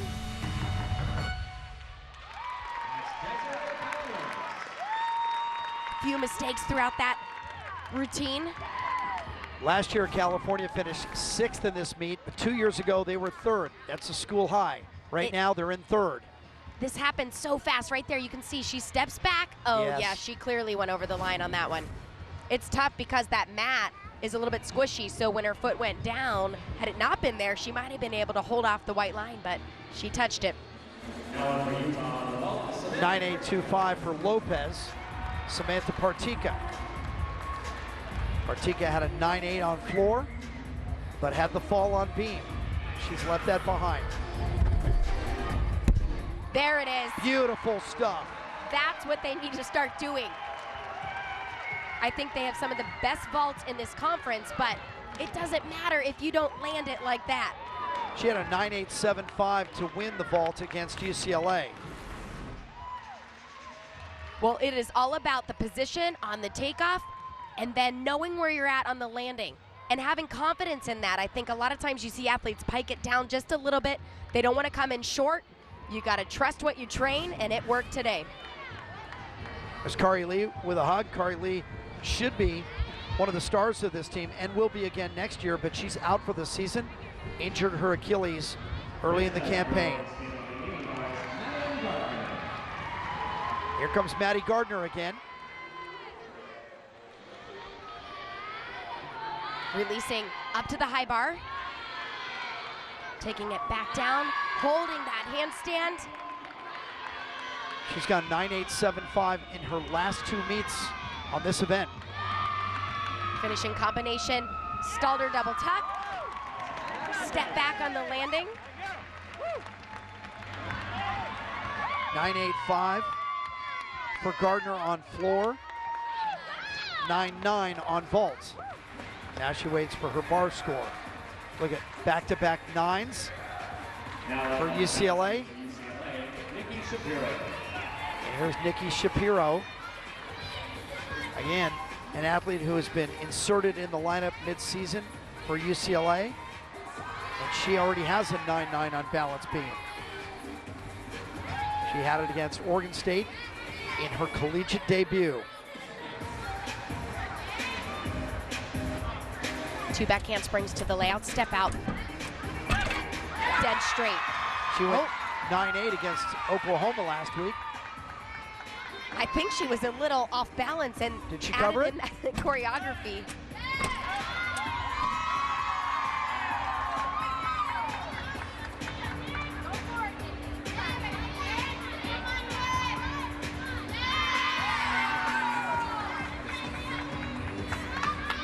Nikki has a lot of personality. You see this UCLA team before the meet starts and the music's going and they're all dancing and she is right in the mix of it. And confidence has paid off. Solid routine. She stayed with it. Raises her arms for the flex cam.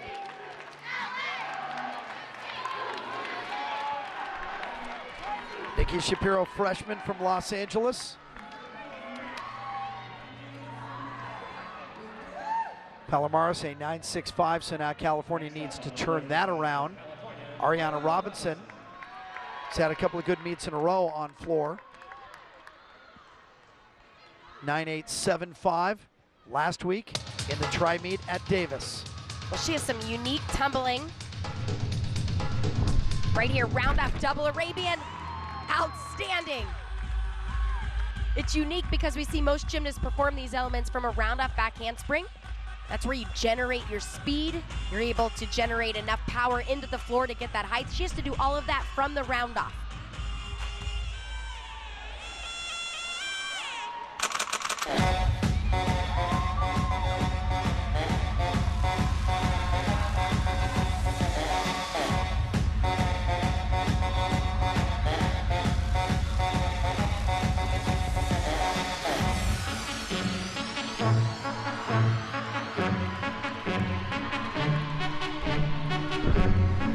One and a half twist to that front layout.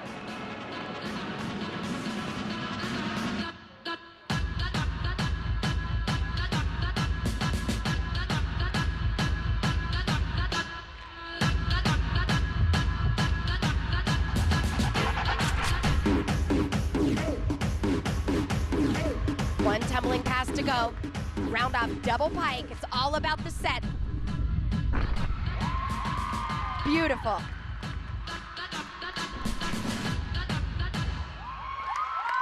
Ariana Robinson, sophomore from Virginia. A lot of difficulty packed in that routine. Cal's right in this thing.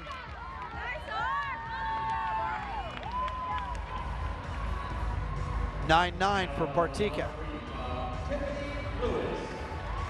Tiffany Lewis, season high of 9.85. Has done that 3 of the last 4 meets. In fact, her last 9 are all 9.8 or better. Throw another log on the fire. That should be a strong score. You know, it's tough to sometimes tell the difference between these vaults when you see them over and over, but for Utah, it's the amplitude. There is much more height, which helps them hold the perfect body position.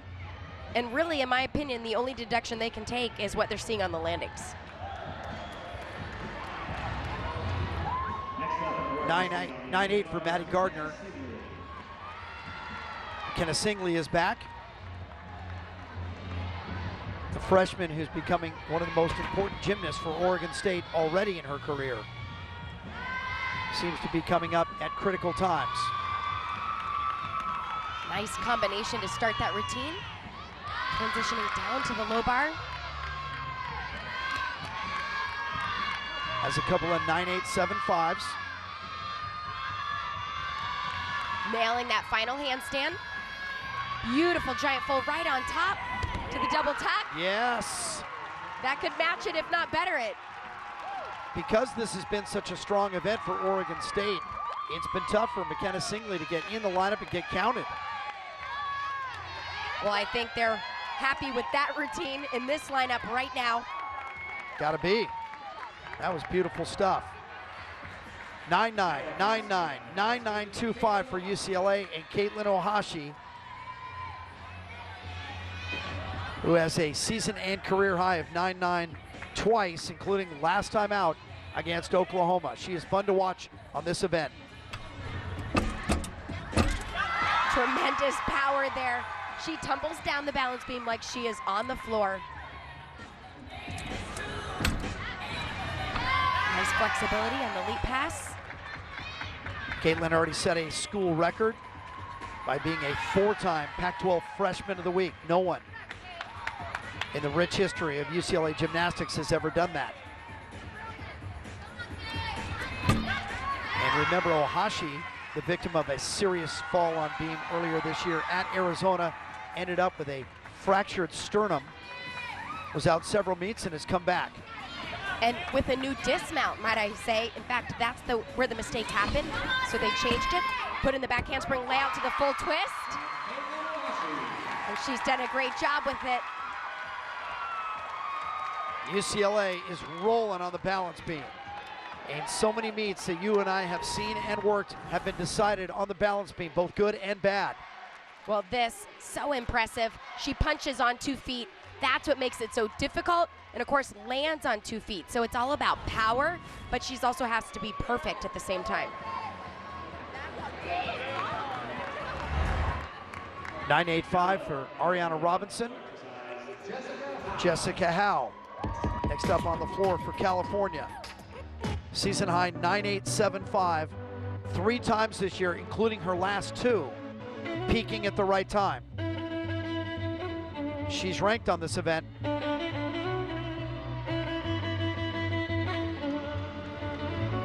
had a little music glitch at the top of the routine. She stayed nice and calm, and waited for her music to come on. Can't stop. Got to keep going because it starts on your first movement, regardless of the music. Once you move, 90 seconds to finish.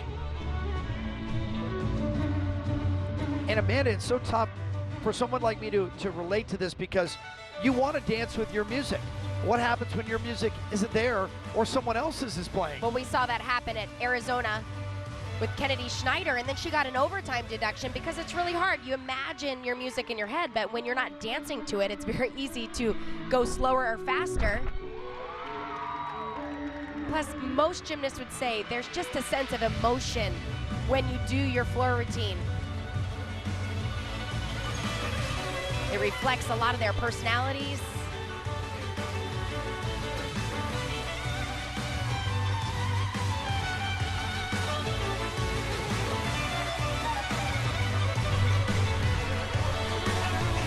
Finishing a routine 1.5 to that front layout. This was a very clean routine. Beautiful choreography. Jessica Howe already has a 9.825 on beam and a 9.85 on bars. She's having a good night. Stanford, the winner of the first session, 196.1. That score is in trouble. 9.85, Tiffany Lewis. Utah is having a good rotation here, but UCLA is killing it on balance beam. And the Bruins are pulling away from Utah right now. Oregon State is third, and California still within striking distance. Any of the 4 could still win it. Well, that might keep them in it. Wow. We've seen her do this vault over and over. The Yurchenko 1.5. That was probably the best she's ever done. Remember, that vault starts from a 10.0. She's hit 9.9 6 times. This is better than any of those. Well, she was clean in the air and then knew exactly where she was. Look, the arms came through. She was patient. She let her body align over her feet right there, holds on to it. Great vault. She's ranked 10th in the country. The Utah fans are holding up their 10 signs. We see 110 being marked by a judge. Yeah, remember, there's 4 judges, so the high and low will get thrown out, and then they average. We'll get back to you on that. McKenna Singley, 9.875. All of the numbers are floating up. Now, normally in our dual meets during the season, just 2 judges on each event. Tonight, 4. And 2 judges now have posted a 10. Now let's stay with the bars. Well, they have to stay focused because the crowd's going wild. They all want to know why. It doesn't matter. You got to stay focused on what you're doing, and this has been a great routine so far. Difficult dismount double front. Takes that step forward. Mary Jacobson for Oregon State. And of course, she had to block it all out and just go to work. Well, that's half the battle with gymnastics because you can't control what anybody else is doing. You only can control what you're doing. So you got to stay in your little bubble and stay focused. Look at UCLA's run on the beam. Everybody has been 9.9 or better. Shapiro 9.925, and Sofina De Jesus is up 5th. De Jesus is ranked 33rd in the country on this event. She has a victory, and against Oregon State earlier this year, almost perfect, 9.975. Important combination there, front aerial to that back tuck. She has an amazing streak going of 9.8 or better in 18 out of 19 on the balance beam. Kick over front to back handspring. It's a little off balance. Both of those connections were a bit slow. Those are her tumbling elements. For the flexibility.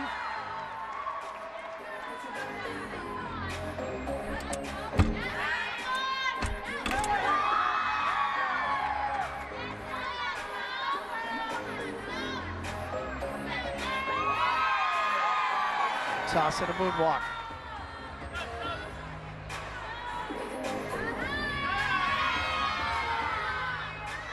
She seldom has trouble with that move, and it's tricky, right? Absolutely. She dismounts right here off the end. And this is unique as well. Gainer front layout Wow. full. Well, that's going to be at least another 9-8, but UCLA is asking for a 9-9 or better. And keep in mind that the Bruins will close with Danusha Francis on beam. Right there, the blonde, who's number 2 in the country on the event. Back-to-back 9.85s. That's a hat trick of 9.85s for California.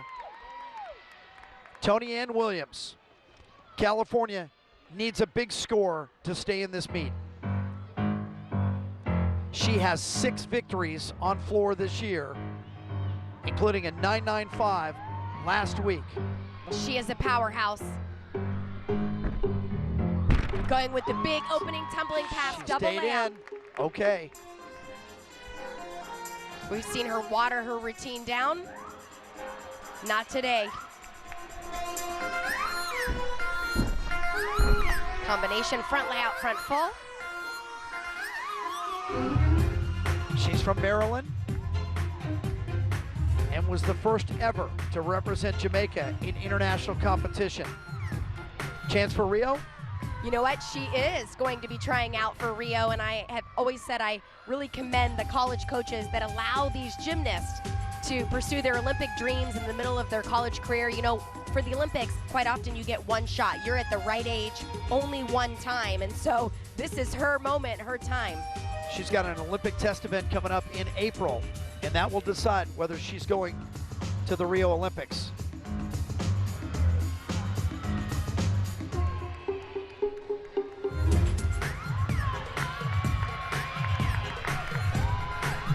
Last tumbling pass.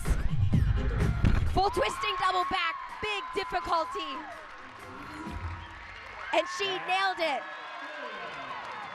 Wow, we see most teams open with that tumbling pass, and that's something she's had to work on. She's training her level of difficulty with the thought of, hey, if I go to the Olympics, I gotta lay it all out there. So she opens with this pass. Huge double layout, nice form in the air. You can see she spreads those feet to land. Had a little too much rotation, almost over-rotated, but here is where it got impressive.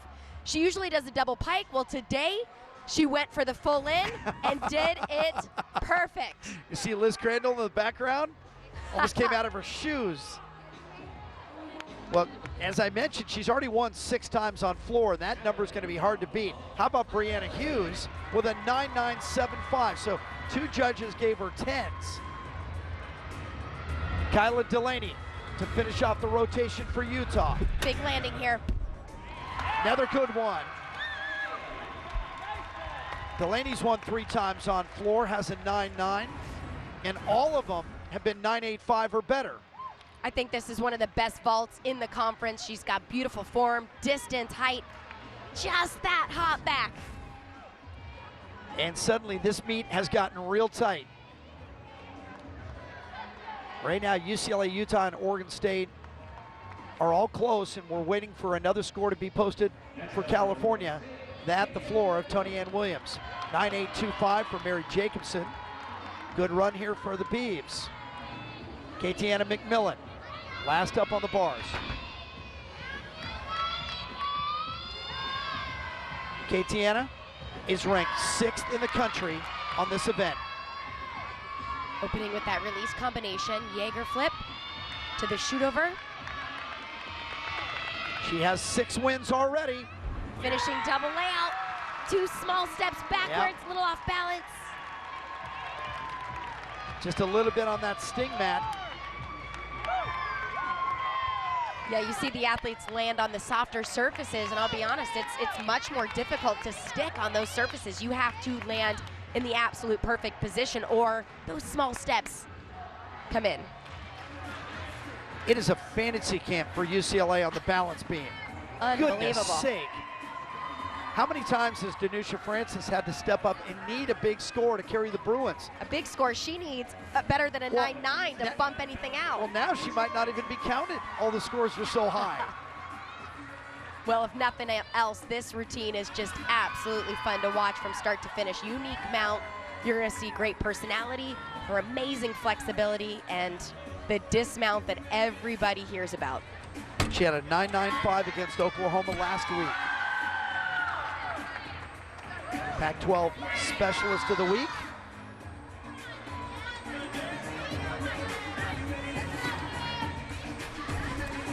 Backhand spring layout, step out. Little off balance. Adds in some choreography. Showcasing that beautiful flexibility. I can't imagine there's been a meet this year in which UCLA did not count Danusha Francis on the beam. Well, but it could happen. She needs to go 9-9 at least. They have 4 of those. Well, she had that balance check on her tumbling series. But other than that, she's been solid. Little off balance on the turn, but there again, she covers it up. But this is what everybody waits for. It's the unique dismount, side aerial, sideways. Got it again. She has to land the ball of her feet so perfect on the balance beam before she does that full twist. We see a lot of gymnasts do it off the end. And she told me at one of the meets, I had a chance to ask her, how in the world did you come up with that? They said, well, I thought it'd be a good idea to try it. And then I said, well, I might as well add the dismount on. And I'm thinking, why is that a good idea? Why would you try that? Side aerial, she has 4 inches to land her foot, and the ball of her feet, they have to be on the beam, otherwise she can't get a push off for that full twist. You and I have been watching that now for 2 years. It still amazes me, but I swear now, she makes it look so effortless. Yeah, we've seen her struggle a few times, but 2 maybe in this 2 year, years. She's been solid. Tony Ann Williams, 9.925. I think she expected an even better score than that. Zoe Draghi closes for California on the floor. This is a good event for Zoe, her best, ranked 33rd in the nation. Last week, a 9.925. Well, and remember, Desiree Palomares in the second spot had that 9.65. That's the score they're looking to beat right now.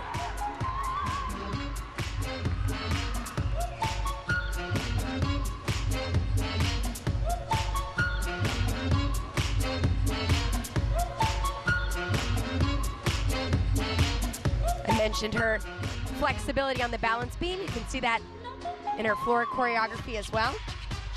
Amanda, right now in the meet, all 4 teams are within 0.65 of one another.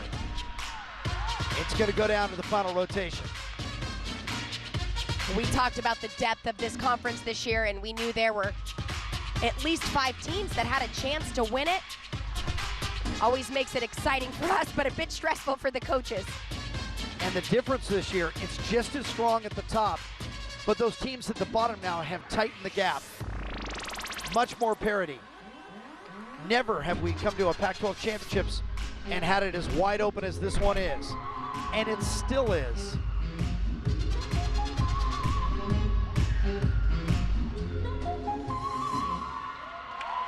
Nice routine. She was clean on that tumbling, and I think they're going to improve their overall team floor score, being able to bump out that 9.65 early on in this rotation. Danusha Francis put up a 9.95 on beam. UCLA 49.575. It's not their best of the year, but it's impressive. 4 months, came down to 4 rotations, comes down to 4 teams.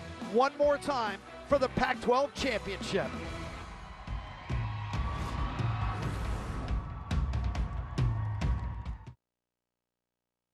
If you're not a fan of Tony Ann Williams yet, you should be. She's a powerhouse for this Cal team and is capable of throwing some of the most difficult skills in the NCAA. She is just so skilled in every facet of gymnastics. All season long, I think until her career ends, will be the Tony Ann Williams show. Tony Ann Williams, top 10 in the country on floor and just proved it. A 9.925 as California goes 49.375. It's one of their best scores of the year. California continues to chase UCLA and Utah. Let's look back at Tony Ann's 9.925. Once again, she goes better than 9.9. It seems like every time you look up, she's posting a big number on floor. Well, we've called her the powerhouse of this team. She was dynamic. She opened with a double layout, came back with a clean combination, but this is where she impressed everybody all season long. We've seen double pike. Today it was a full in to finish the routine. So California is right in it. They have never won the Pac-12 Championship, but things have changed in Berkeley because of Justin Howell and Elizabeth Crandall Howell, who's with Sam. You guys have had one heck of a season so far. Congratulations, and you're killing it tonight. What has been the biggest change? I think that the biggest change for us has been that the girls are just doing them. Like, they're coming out into every meet and not trying to be something that they're not. They're not trying to be something different or more special because they're already special, and that taking that ownership. It's one of the things that we told them today. There's a Dr. Seuss quote about being weird, and two people come together in their weirdness and they fall in mutual weirdness, and then they call it love. And for us, that's our team. Like, we love every single unique personality on our team, and they all bring something special to the table, and being able to really live in that, I think, has been the difference in celebrating. That's amazing. And when you look at all of the improvements the team has made throughout season, what stands out the most? I think that the way that they work balance beam has been a crazy improvement. And they used to do that all the time in the gym, and in meets they would think they needed to do something different. And this year they have really just owned dancing on the beam and making it a full package instead of just thinking about the skills. It's about a performance just like it is on floor. And I think that each time they do it, they've gotten a little bit better. And that's the thing that impresses me the most, and that they're carrying themselves with a little bit of swagger. That's great. Well, good luck on your last event. Thank you. Thanks, Liz. Elizabeth Crandall Howell calling on Dr. Seuss, Ted Geisel from my hometown of La Jolla. UCLA on top with 148 flat. Utah is in second at 147.650, then California and Oregon State. So they're even tighter now. We'll go to the final rotation, and they're separated by .60. Let's decide a Pac-12 championship in Seattle, live on the Pac-12 Network.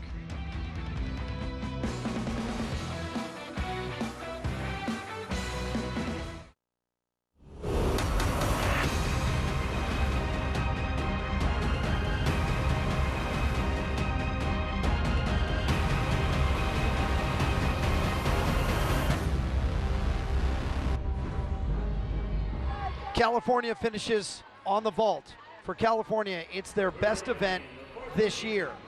So it's going to come down to California, Utah, and UCLA. Oregon State would need a big rally here, and they would need some breaks.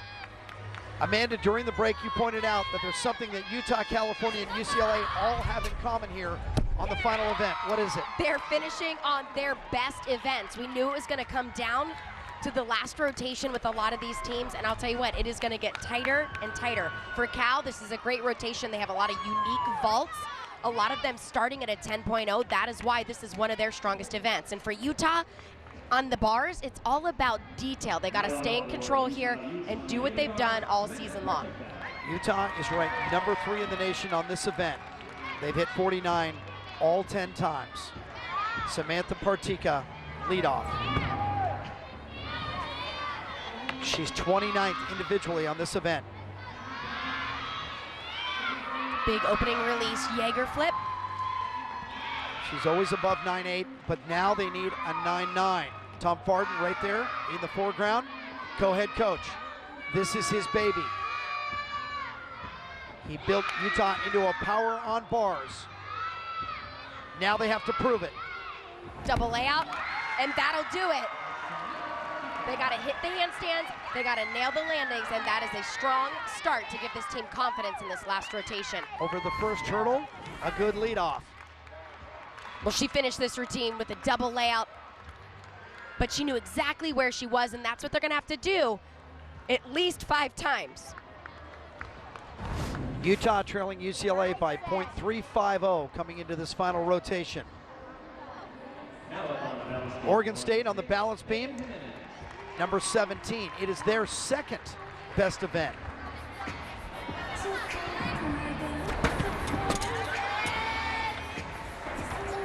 Some teams would prefer to finish on this event, but we all know at this point it's going to take 6 phenomenal routines. And the bigger question is handling that pressure. Can they do it? Megan Jimenez has hit 9-8 or better in 4 of her last 5. Nice job there. Yes, it was.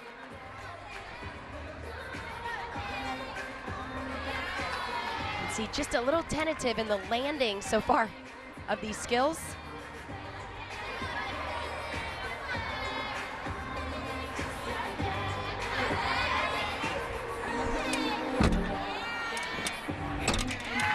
She began her career as a vault specialist back in 14. She's always been consistent, 33 out of 34 in her career coming in tonight. Dismounting off the end, gainer pike, step forward. A good start, but not their best start. And Oregon State doesn't have any room for error. They have to be super sharp on the last 5 to get back into this thing. Utah, UCLA, and California knocking each other around at the top. Caitlin Ohashi on the floor with the Bruin fans right behind her. What are we in, Pauley? Look at them all.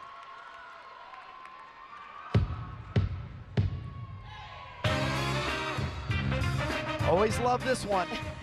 We heard this in the warm-up, but we were both writing our notes and kind of bebopping to the tune. It's something about the music. It's more about her personality. She is so fun to watch on this event. Starting double tuck.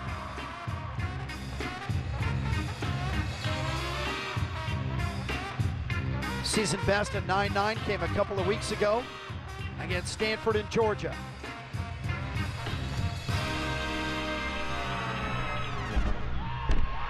Beautiful combination and drops it to the floor. Love this face.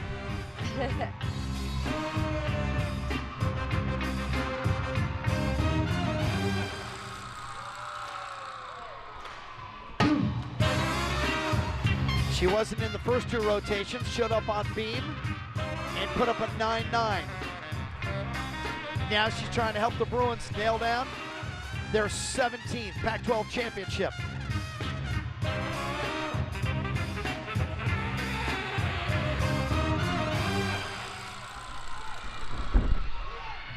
Finishing double pike. Oh. Held on to it there. Looked like she came up a little bit short.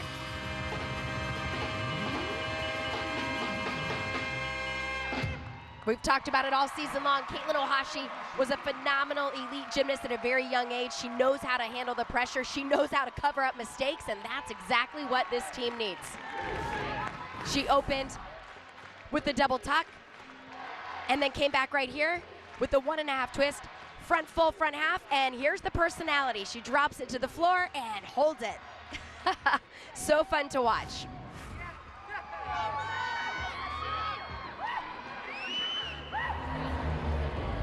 .98 starter for Palomares. Alicia Galarzo making her first appearance tonight.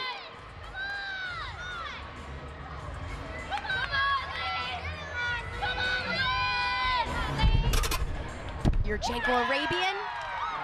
Galarzo does have a couple of 9.875s. Going to be a good score here. Yeah, I mentioned at the top of this rotation, Cal has a lot of vaults starting from a 10.0. However, they are difficult to execute. It comes down to the landing and, of course, the form on the pre-flight. Alicia Galarzo, if she looks across the floor, is going to see her former coach, Chris Wallers.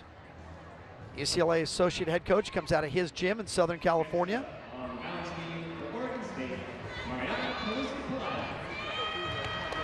.985 for Partika. Little mishap in the arena. They announced the balance beam athlete before the bars. It's been small things like that for Utah that have really challenged them mentally. Yeah, Tiffany Lewis standing in the tunnel says, I'm not going till you say my name. Well, the Utah fans call her T-Lou. Right now they need a T-Rex. They got to catch UCLA.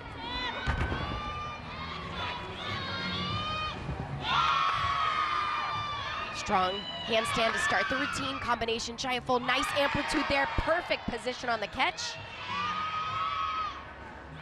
Down to the low bar.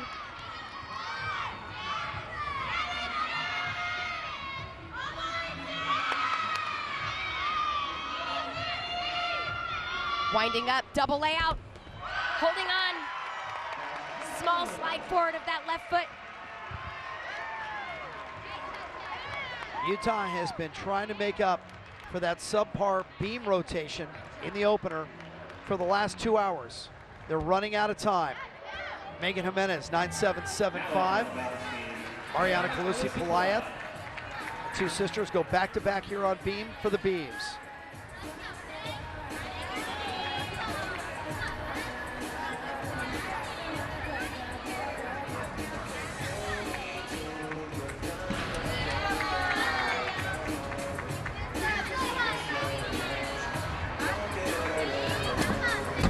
Oregon State fans have a good seat for this final rotation. You can see them right there in the background, watching the balance beam. Tumbling series, back handspring layout. Step out, big smile, but she was rock solid. After each team has seen one gymnast go in this rotation, Utah took a nibble out of UCLA's lead, not a bite.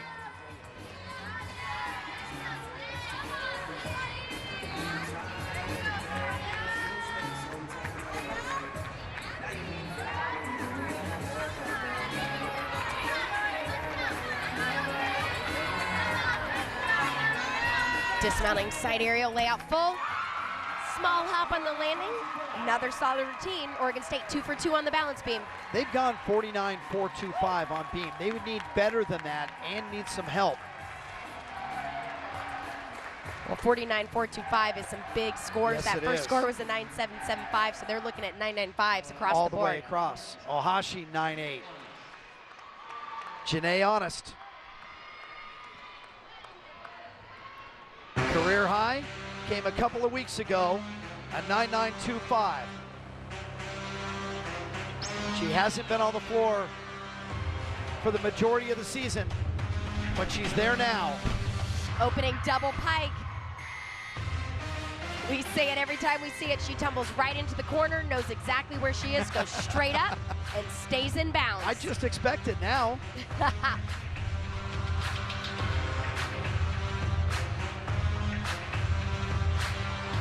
I mentioned how much she's improved on bars, but I think she's one of the most improved athletes in the Pac-12.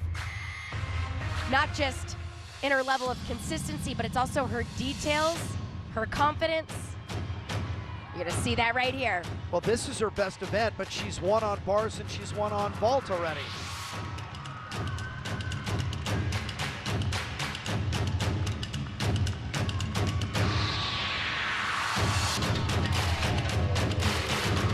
You see some of the most amazing choreography in this UCLA lineup.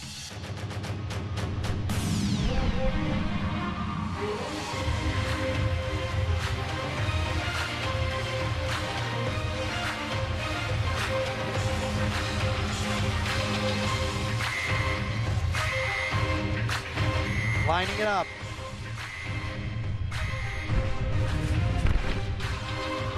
Strong double tuck to finish the routine. Great final tumbling pass.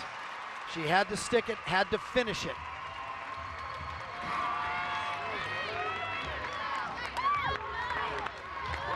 Rowan's looking pretty confident. Well, and remember, the back part of their floor lineup is outstanding. One of the best in the country. Galarzo, 9.825. Ariana Robinson for California. Moments ago, 9.85 on the floor. Unique vault, front handspring onto the board. Gonna be front another handspring good one. onto the table, lots of difficulty. I remember the first time I saw that vault, I thought, oh my goodness, something went wrong. And she's gotten better every single time. Right here, front handspring, blind entry into the table, very difficult. She knows exactly what to do, pushing through her shoulders, puts her in a perfect position to land that. That should be a big score for Cal. Coming off a season high 9-9 on that same vault a week ago. Back-to-back 9.85s for Utah. Good, but they need some 9.9s. And here's an athlete who can do it, Sabrina Schwab. She's 35th in the country on this event. And twice this year, 9.925. They need that. Well, you can see she has beautiful lines, toe point. She finishes this routine with a beautiful combination. Stalder to handstand, perfect. Double tuck above the bar and nails the landing. Gonna be good. You know, she doesn't even act surprised when she puts up big scores at critical moments. Yeah, she has a very calm presence when she competes, which is important. Every team has to have that high energy, as well as somebody like Sabrina who just stays calm under pressure. She doesn't act like a freshman. 9.825 for Mariana Calusi-Pelayath, and now here's Sylvia Calusi-Pelayath.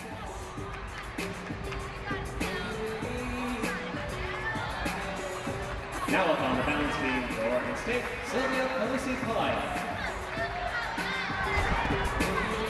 She has a season best of 9.9.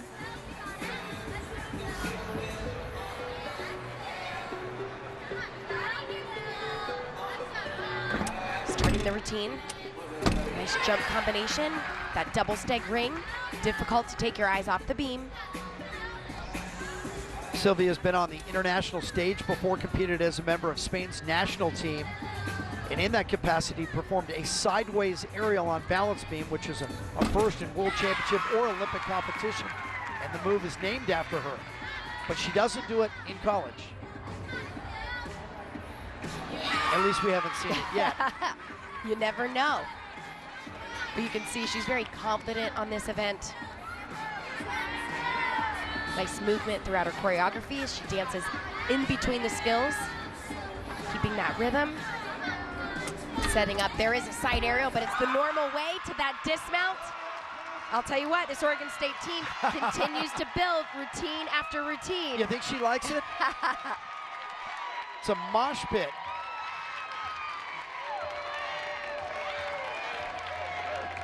It's really nice to see a good, healthy contingent from each of the four schools represented here tonight. Janae Honest, 9.825.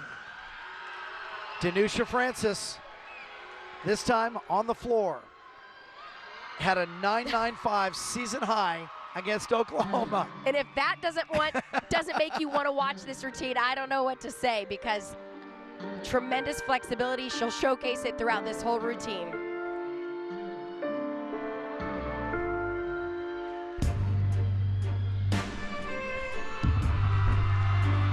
Combination whip to double tuck, perfect control on the landing.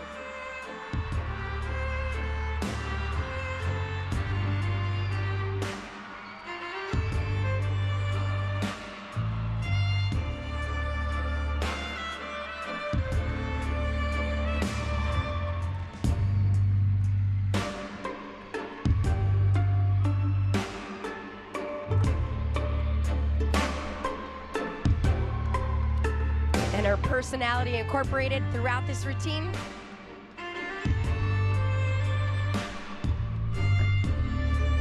Two and a half twists, nice control there. That can be a difficult landing for her.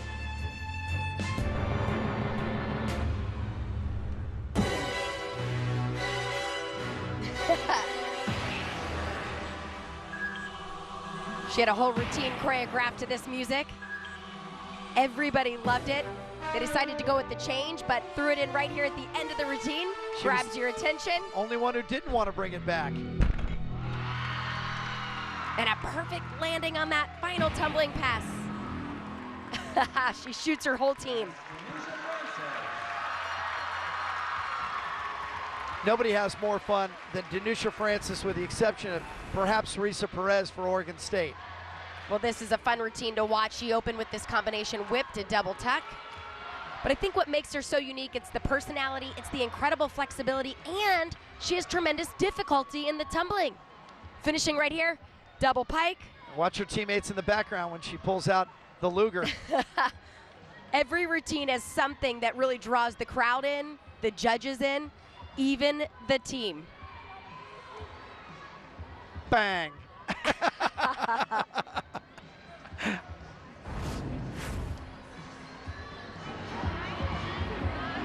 Miss Val was pretty emotional on senior day, saying goodbye to Danusha Francis in front of 8,000 people. Miss Val's always in control, but she had to take a moment. 9-9 for Ariana Robinson. Good rotation here for California on the vault. They're still in it. Sylvia Silnock. Yurchenko Arabian. There again, just the deduction on the landing. Remember that both Sylvia and Sophie are both freshmen. So they're going to build this program around them as they matriculate. I mean, we've watched them just this year get comfortable at the collegiate level and get better. 3 straight 9.85s for Utah. They still trail by .350 midway through this round. Cassandra Lopez has been in tight spots before. She needs to produce. 14th in the nation. This is her best event. Big combination there, huge amplitude on the Tkachev. Nailing the handstands. They need something better than a 9.9 right now. Well, all that's left is the dismount. She needs a big landing here. Hold on. You bet. That is it. She is clutch. Well, that was a beautiful routine start to finish. The good news for Utah is they still have senior Brianna Hughes and Bailey Rowe coming up next. But this is what you need your senior to do. Pull out a routine and then nail the landing. It was like she knew that was coming. Great shot by Mark Wolfson, our director. You can see Tom Farden, one of the head coaches at this end, Megan Marsden, the co-head coach at the opposite end, reacting in unison. And somewhere you figure Greg Marsden's looking in. Oh, I bet he's watching.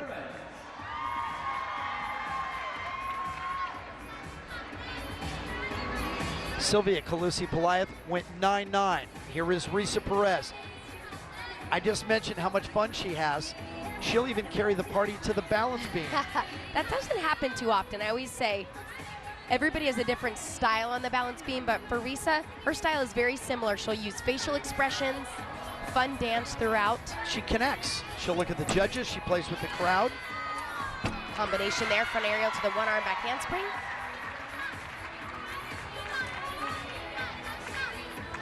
Senior who began her career at Arizona State, made the switch after 2 seasons, and immediately was accepted and loved in Corvallis. There's the wink. How do you resist her? She's won twice on beam this year. Her last 4 have all been 9.85 or better. We've seen her even improvise on this event. In fact, one of the meets where she was going to have a major wobble, she grabs her leg and finishes in a scale showcasing her flexibility. That is how amazing she is and how comfortable she is to improvise when needed. Dismounting, back handspring feiner layup. Yes, Risa Perez, good work. Oregon State's not done. Oh, this is fun. All 4 are cranking it up right now. 9.875 for Danusha Francis. Madison Preston puts a fist in the air. A little nod to the Bruin fans who have made the trek all the way up to Seattle. Remember, Madison Preston had that strange vault where her hands slipped on top of the table. Bruins still in front. Everything matters.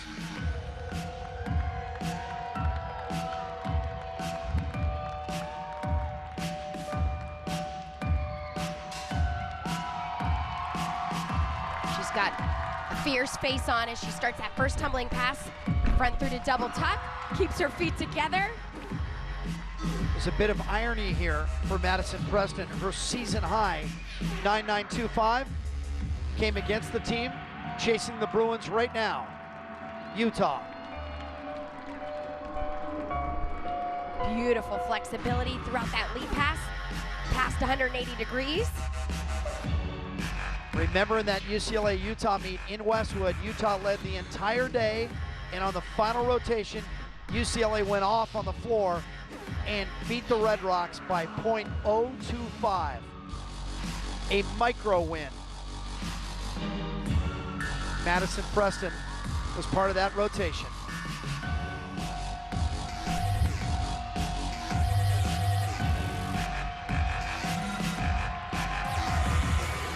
One tumbling pass to go. Finishing double pike, holds on to it.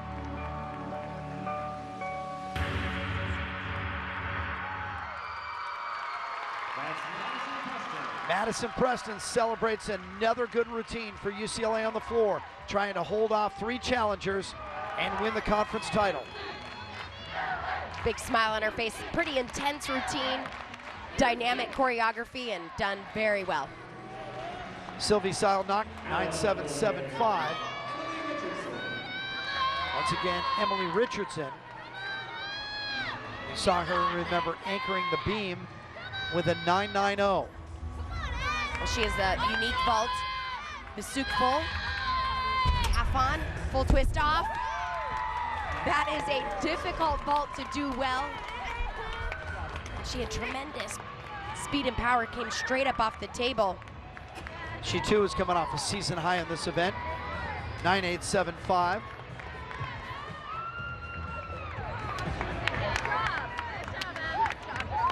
Again, California's last meet, they put up a program best, that's all time, 197.5. Cassandra Lopez, 9.875 for Utah. Here is Brianna Hughes, who's right in the mix for the all-around championship, but she's not thinking about that.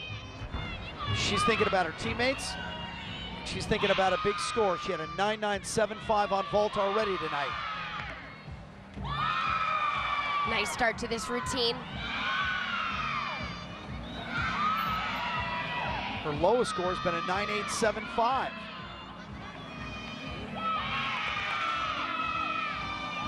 She just needs a dismount stick here to win the all-around. Oh, got a step. back. Gonna make it close. Good job, Breezy. Good job, Bree. Good job, girl. This Utah team has so much depth. Just haven't put one single event together quite as well as they're capable of doing. Risa Perez, 9.95 on the balance beam.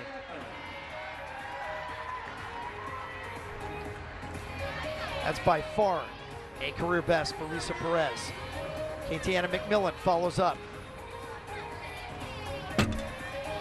UCLA, .235 advance, excuse me, .325 for UCLA.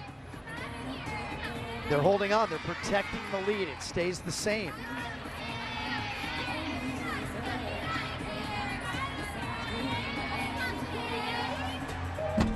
Unique skill down to the beam.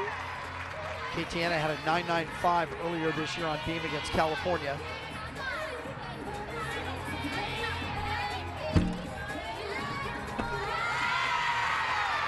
Nice landing there on the straddle jump quarter.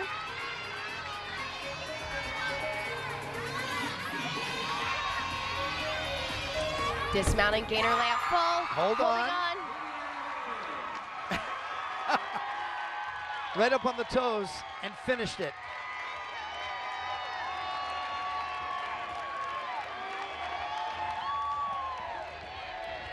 .985 for Madison Preston, and now it gets interesting for UCLA. If you're a Bruin fan, you love these last two. Angie Sipra and Sadiqa Bynum have been money all year long.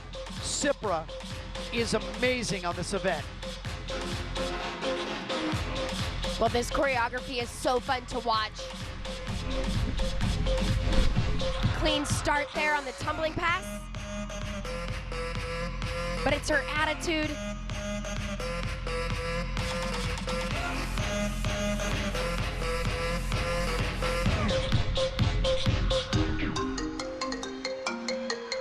I know you got service in here, Amanda. Well, the first time we saw this, we literally both looked at our cell phones, but it's the personality really draws you in. One of the goals, I think, for this routine is to put on a show and make it feel bigger than a gymnastics competition. Wow. She struggled there. Oh, stayed with it. That was a great cover. She came up just a little bit short. Looked like her knee started to buckle.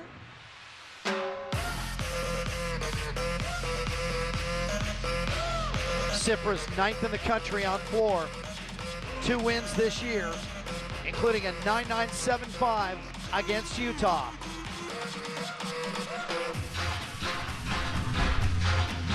Finishing double pike. She stumbled back. Now UCLA already has 4 big scores, and they still have Sadika Bynum, so they can drop this score. But that got the attention of the Red Rocks across the way. Utah's still in it. Well, that's the story with gymnastics. It can happen anytime, anywhere. Right here, double pike. Watch when she lands. Those knees go past that 90-degree angle. It is so hard. Once you're bent that far, it is really hard to get back out and save it. And you could see she took all those steps back, took the fall, and went out of bounds. So now, this final routine for UCLA is definitely going to matter. Yep, put a damper on UCLA's celebration. Would have been a victory lap. Tony Ann Williams for California. Their low score so far on the vault is a 9.775. She's not thinking about that. She's thinking of 9.9 plus. Well, that's an upgraded vault for her. Yurchenko 1.5 twist. You can see tremendous distance, but lack of control on the landing. Watch how far this vault travels. She goes all the way to the end of the mat, which is great, but she throws that head forward and, of course, then takes that big step, and she's off center as well. So after UCLA had trouble, Utah realized they have one last shot. Bailey Rowe. She is 14th in the country. She has won twice. Twice this year, she has gone 9.95. Well, they need that score right now. Beautiful giant full, connected to that Tkachev. Bailey already has a 9.95 today on balance beam. A 9.9 on floor. Well, she's hit every single handstand. Here it is. They got a chance.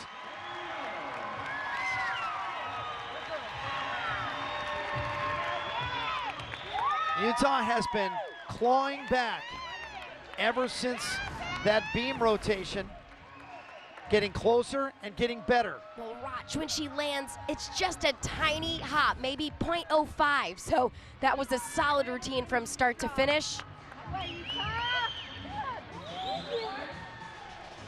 9.825 for McMillan. Maddie Gardner, who lives in the anchor spot for the Beavs. She's been so good for so long. You think she's a 5th-year senior, but she's only a junior.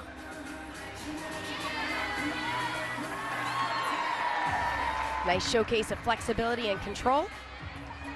5 wins on the beam this year. Ranked 18th in the country.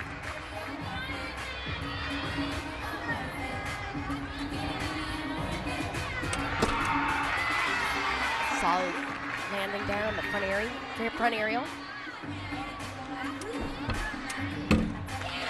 Boy, she looks confident. Nothing wrong so far.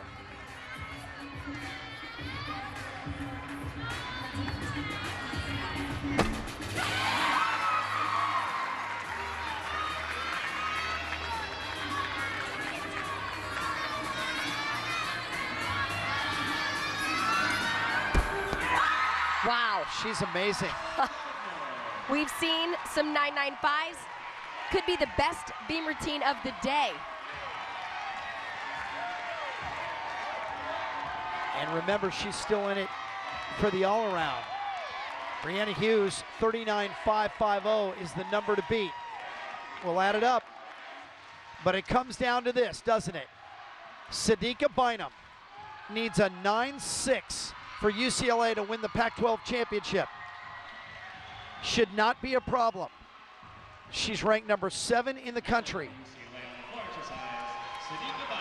The kid who came to UCLA as a walk-on, just asking for an opportunity, finds herself in the most important spot of her career. All of her teammates, the entire arena, and the country watching this performance. Big double layout to start the routine. She's impressive start to finish on this event. Second tumbling pass across the floor.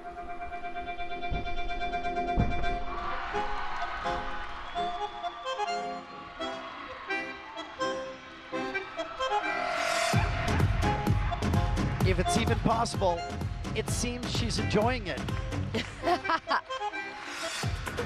We've talked about her all season long, and Coach Val says she is an inspiration to this team. She's a true leader. She's demonstrated what life's about. Be a fighter, don't give up, follow through, and don't give up on your dream.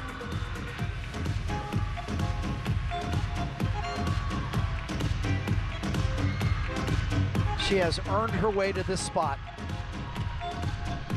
Combination for this final tumbling pass, front through to double tuck. 6 wins this year on the floor, but none bigger than that. Sadika Bynum just wrapped up the Pac-12 Championship for UCLA.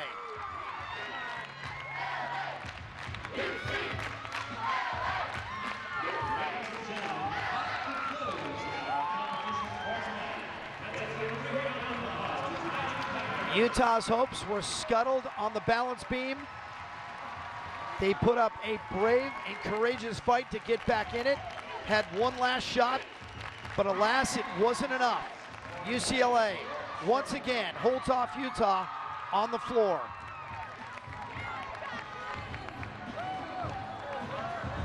Tom Farton reminding the Red Rocks, it's not over. We already start thinking about regionals. He's using that as a teachable moment. You need 4 perfect rotations to win a national championship. Last year, Utah got as close as you can and finished 2nd at the NCAA Finals. Sadika Bynum officially goes 9-9. She only needed a 9-6. The Bruins have won the Pac-12 Championship 17 times.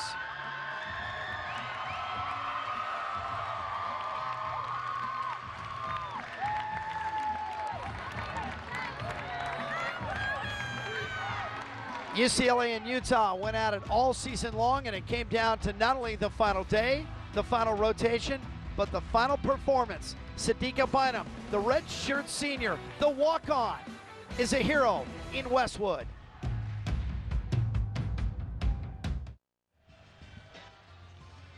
The final scores are in, and UCLA wins it 197-250. It is the 17th conference title for UCLA. But how about Oregon State on that final rotation on the balance beam? Comes all the way back to snag 2nd place, 196-925. Utah is 3rd, and California falls to 4th. It went right down to the final rotation. It went down to our final performance tonight. Danusha Francis, another big night for UCLA. Danusha, 9.875 on bars, 9.95 on beam, and closes with a 9.875 on floor. She's with Sam Peshek. Congrats on UCLA's Pac-12 Championship title victory today. That's amazing. You guys battled the entire competition. What was the highlight for you? That was 2. The first one was beam. So everyone got over a 9.9 and I was last. I was like, should I even go? Because they just killed it. So that was an amazing feeling being an anchor and having no pressure. And then floor, quads, floor. She had to go off after a fall. And I just knew she could do it. So when she did it, and I was pretty sure that we'd won, like I just burst into tears. It was so amazing. You get pretty emotional, which is great to see. And you know, a lot of people think gymnastics is an individual sport, but how important was the team to your victory tonight? So important. Like I just said about Kwa, we wouldn't have won without her. And you know with all your heart that she can do it. So when they do it and you just know how hard they've worked, it just means the world to me. And I just, oh yeah, it was amazing. We couldn't have done it with one person that wasn't here, even people that weren't competing. It was so good. Looking forward to the rest of postseason, what are you most excited for? just going on with this team. Everyone puts their heart and soul into every single performance, and I just know we can do great things if we keep up that heart and soul. Thank you, and congrats again. Last year, UCLA finished 11th at the NCAAs, and two former teammates finish off this meet in Seattle, Denisha Francis and our Sam Peshek. Utah put up an amazing run tonight, and it really began on vault, a 49.4, led by Brianna Hughes with a 9.975, a career high, and tonight, our pure silk pursuit of perfection. Well, we've seen her compete this vault all season long. Tonight, it was the best we've seen ever. 2 of the 4 judges gave her a 10.0. Of course, the average came out 9.975. And remember, Utah had to rally from the falls they had on the very first rotation. They had 2 falls, they had to count 1, and they fought back the entire time. Valerie Kondo's field, and the Bruins win the title again. That's victory number 475 in her career. That ends the Pac-12 season, but of course, everyone now looking for the regionals. April 2nd is when it begins. The NCAA selection show is Monday online at ncaa.com. So one season ends, the postseason about to begin. For your producer, Alan Brum, Mark Wolfson, your director, Rocco Macaron, your statistician, and my partners, Sam Peshek and Amanda Borden, I'm Jim Watson saying so long from Seattle, where the Bruins win again. That's 17 and counting for UCLA. Coming up next, the Pac-12 Sports Report with Ashley Adamson.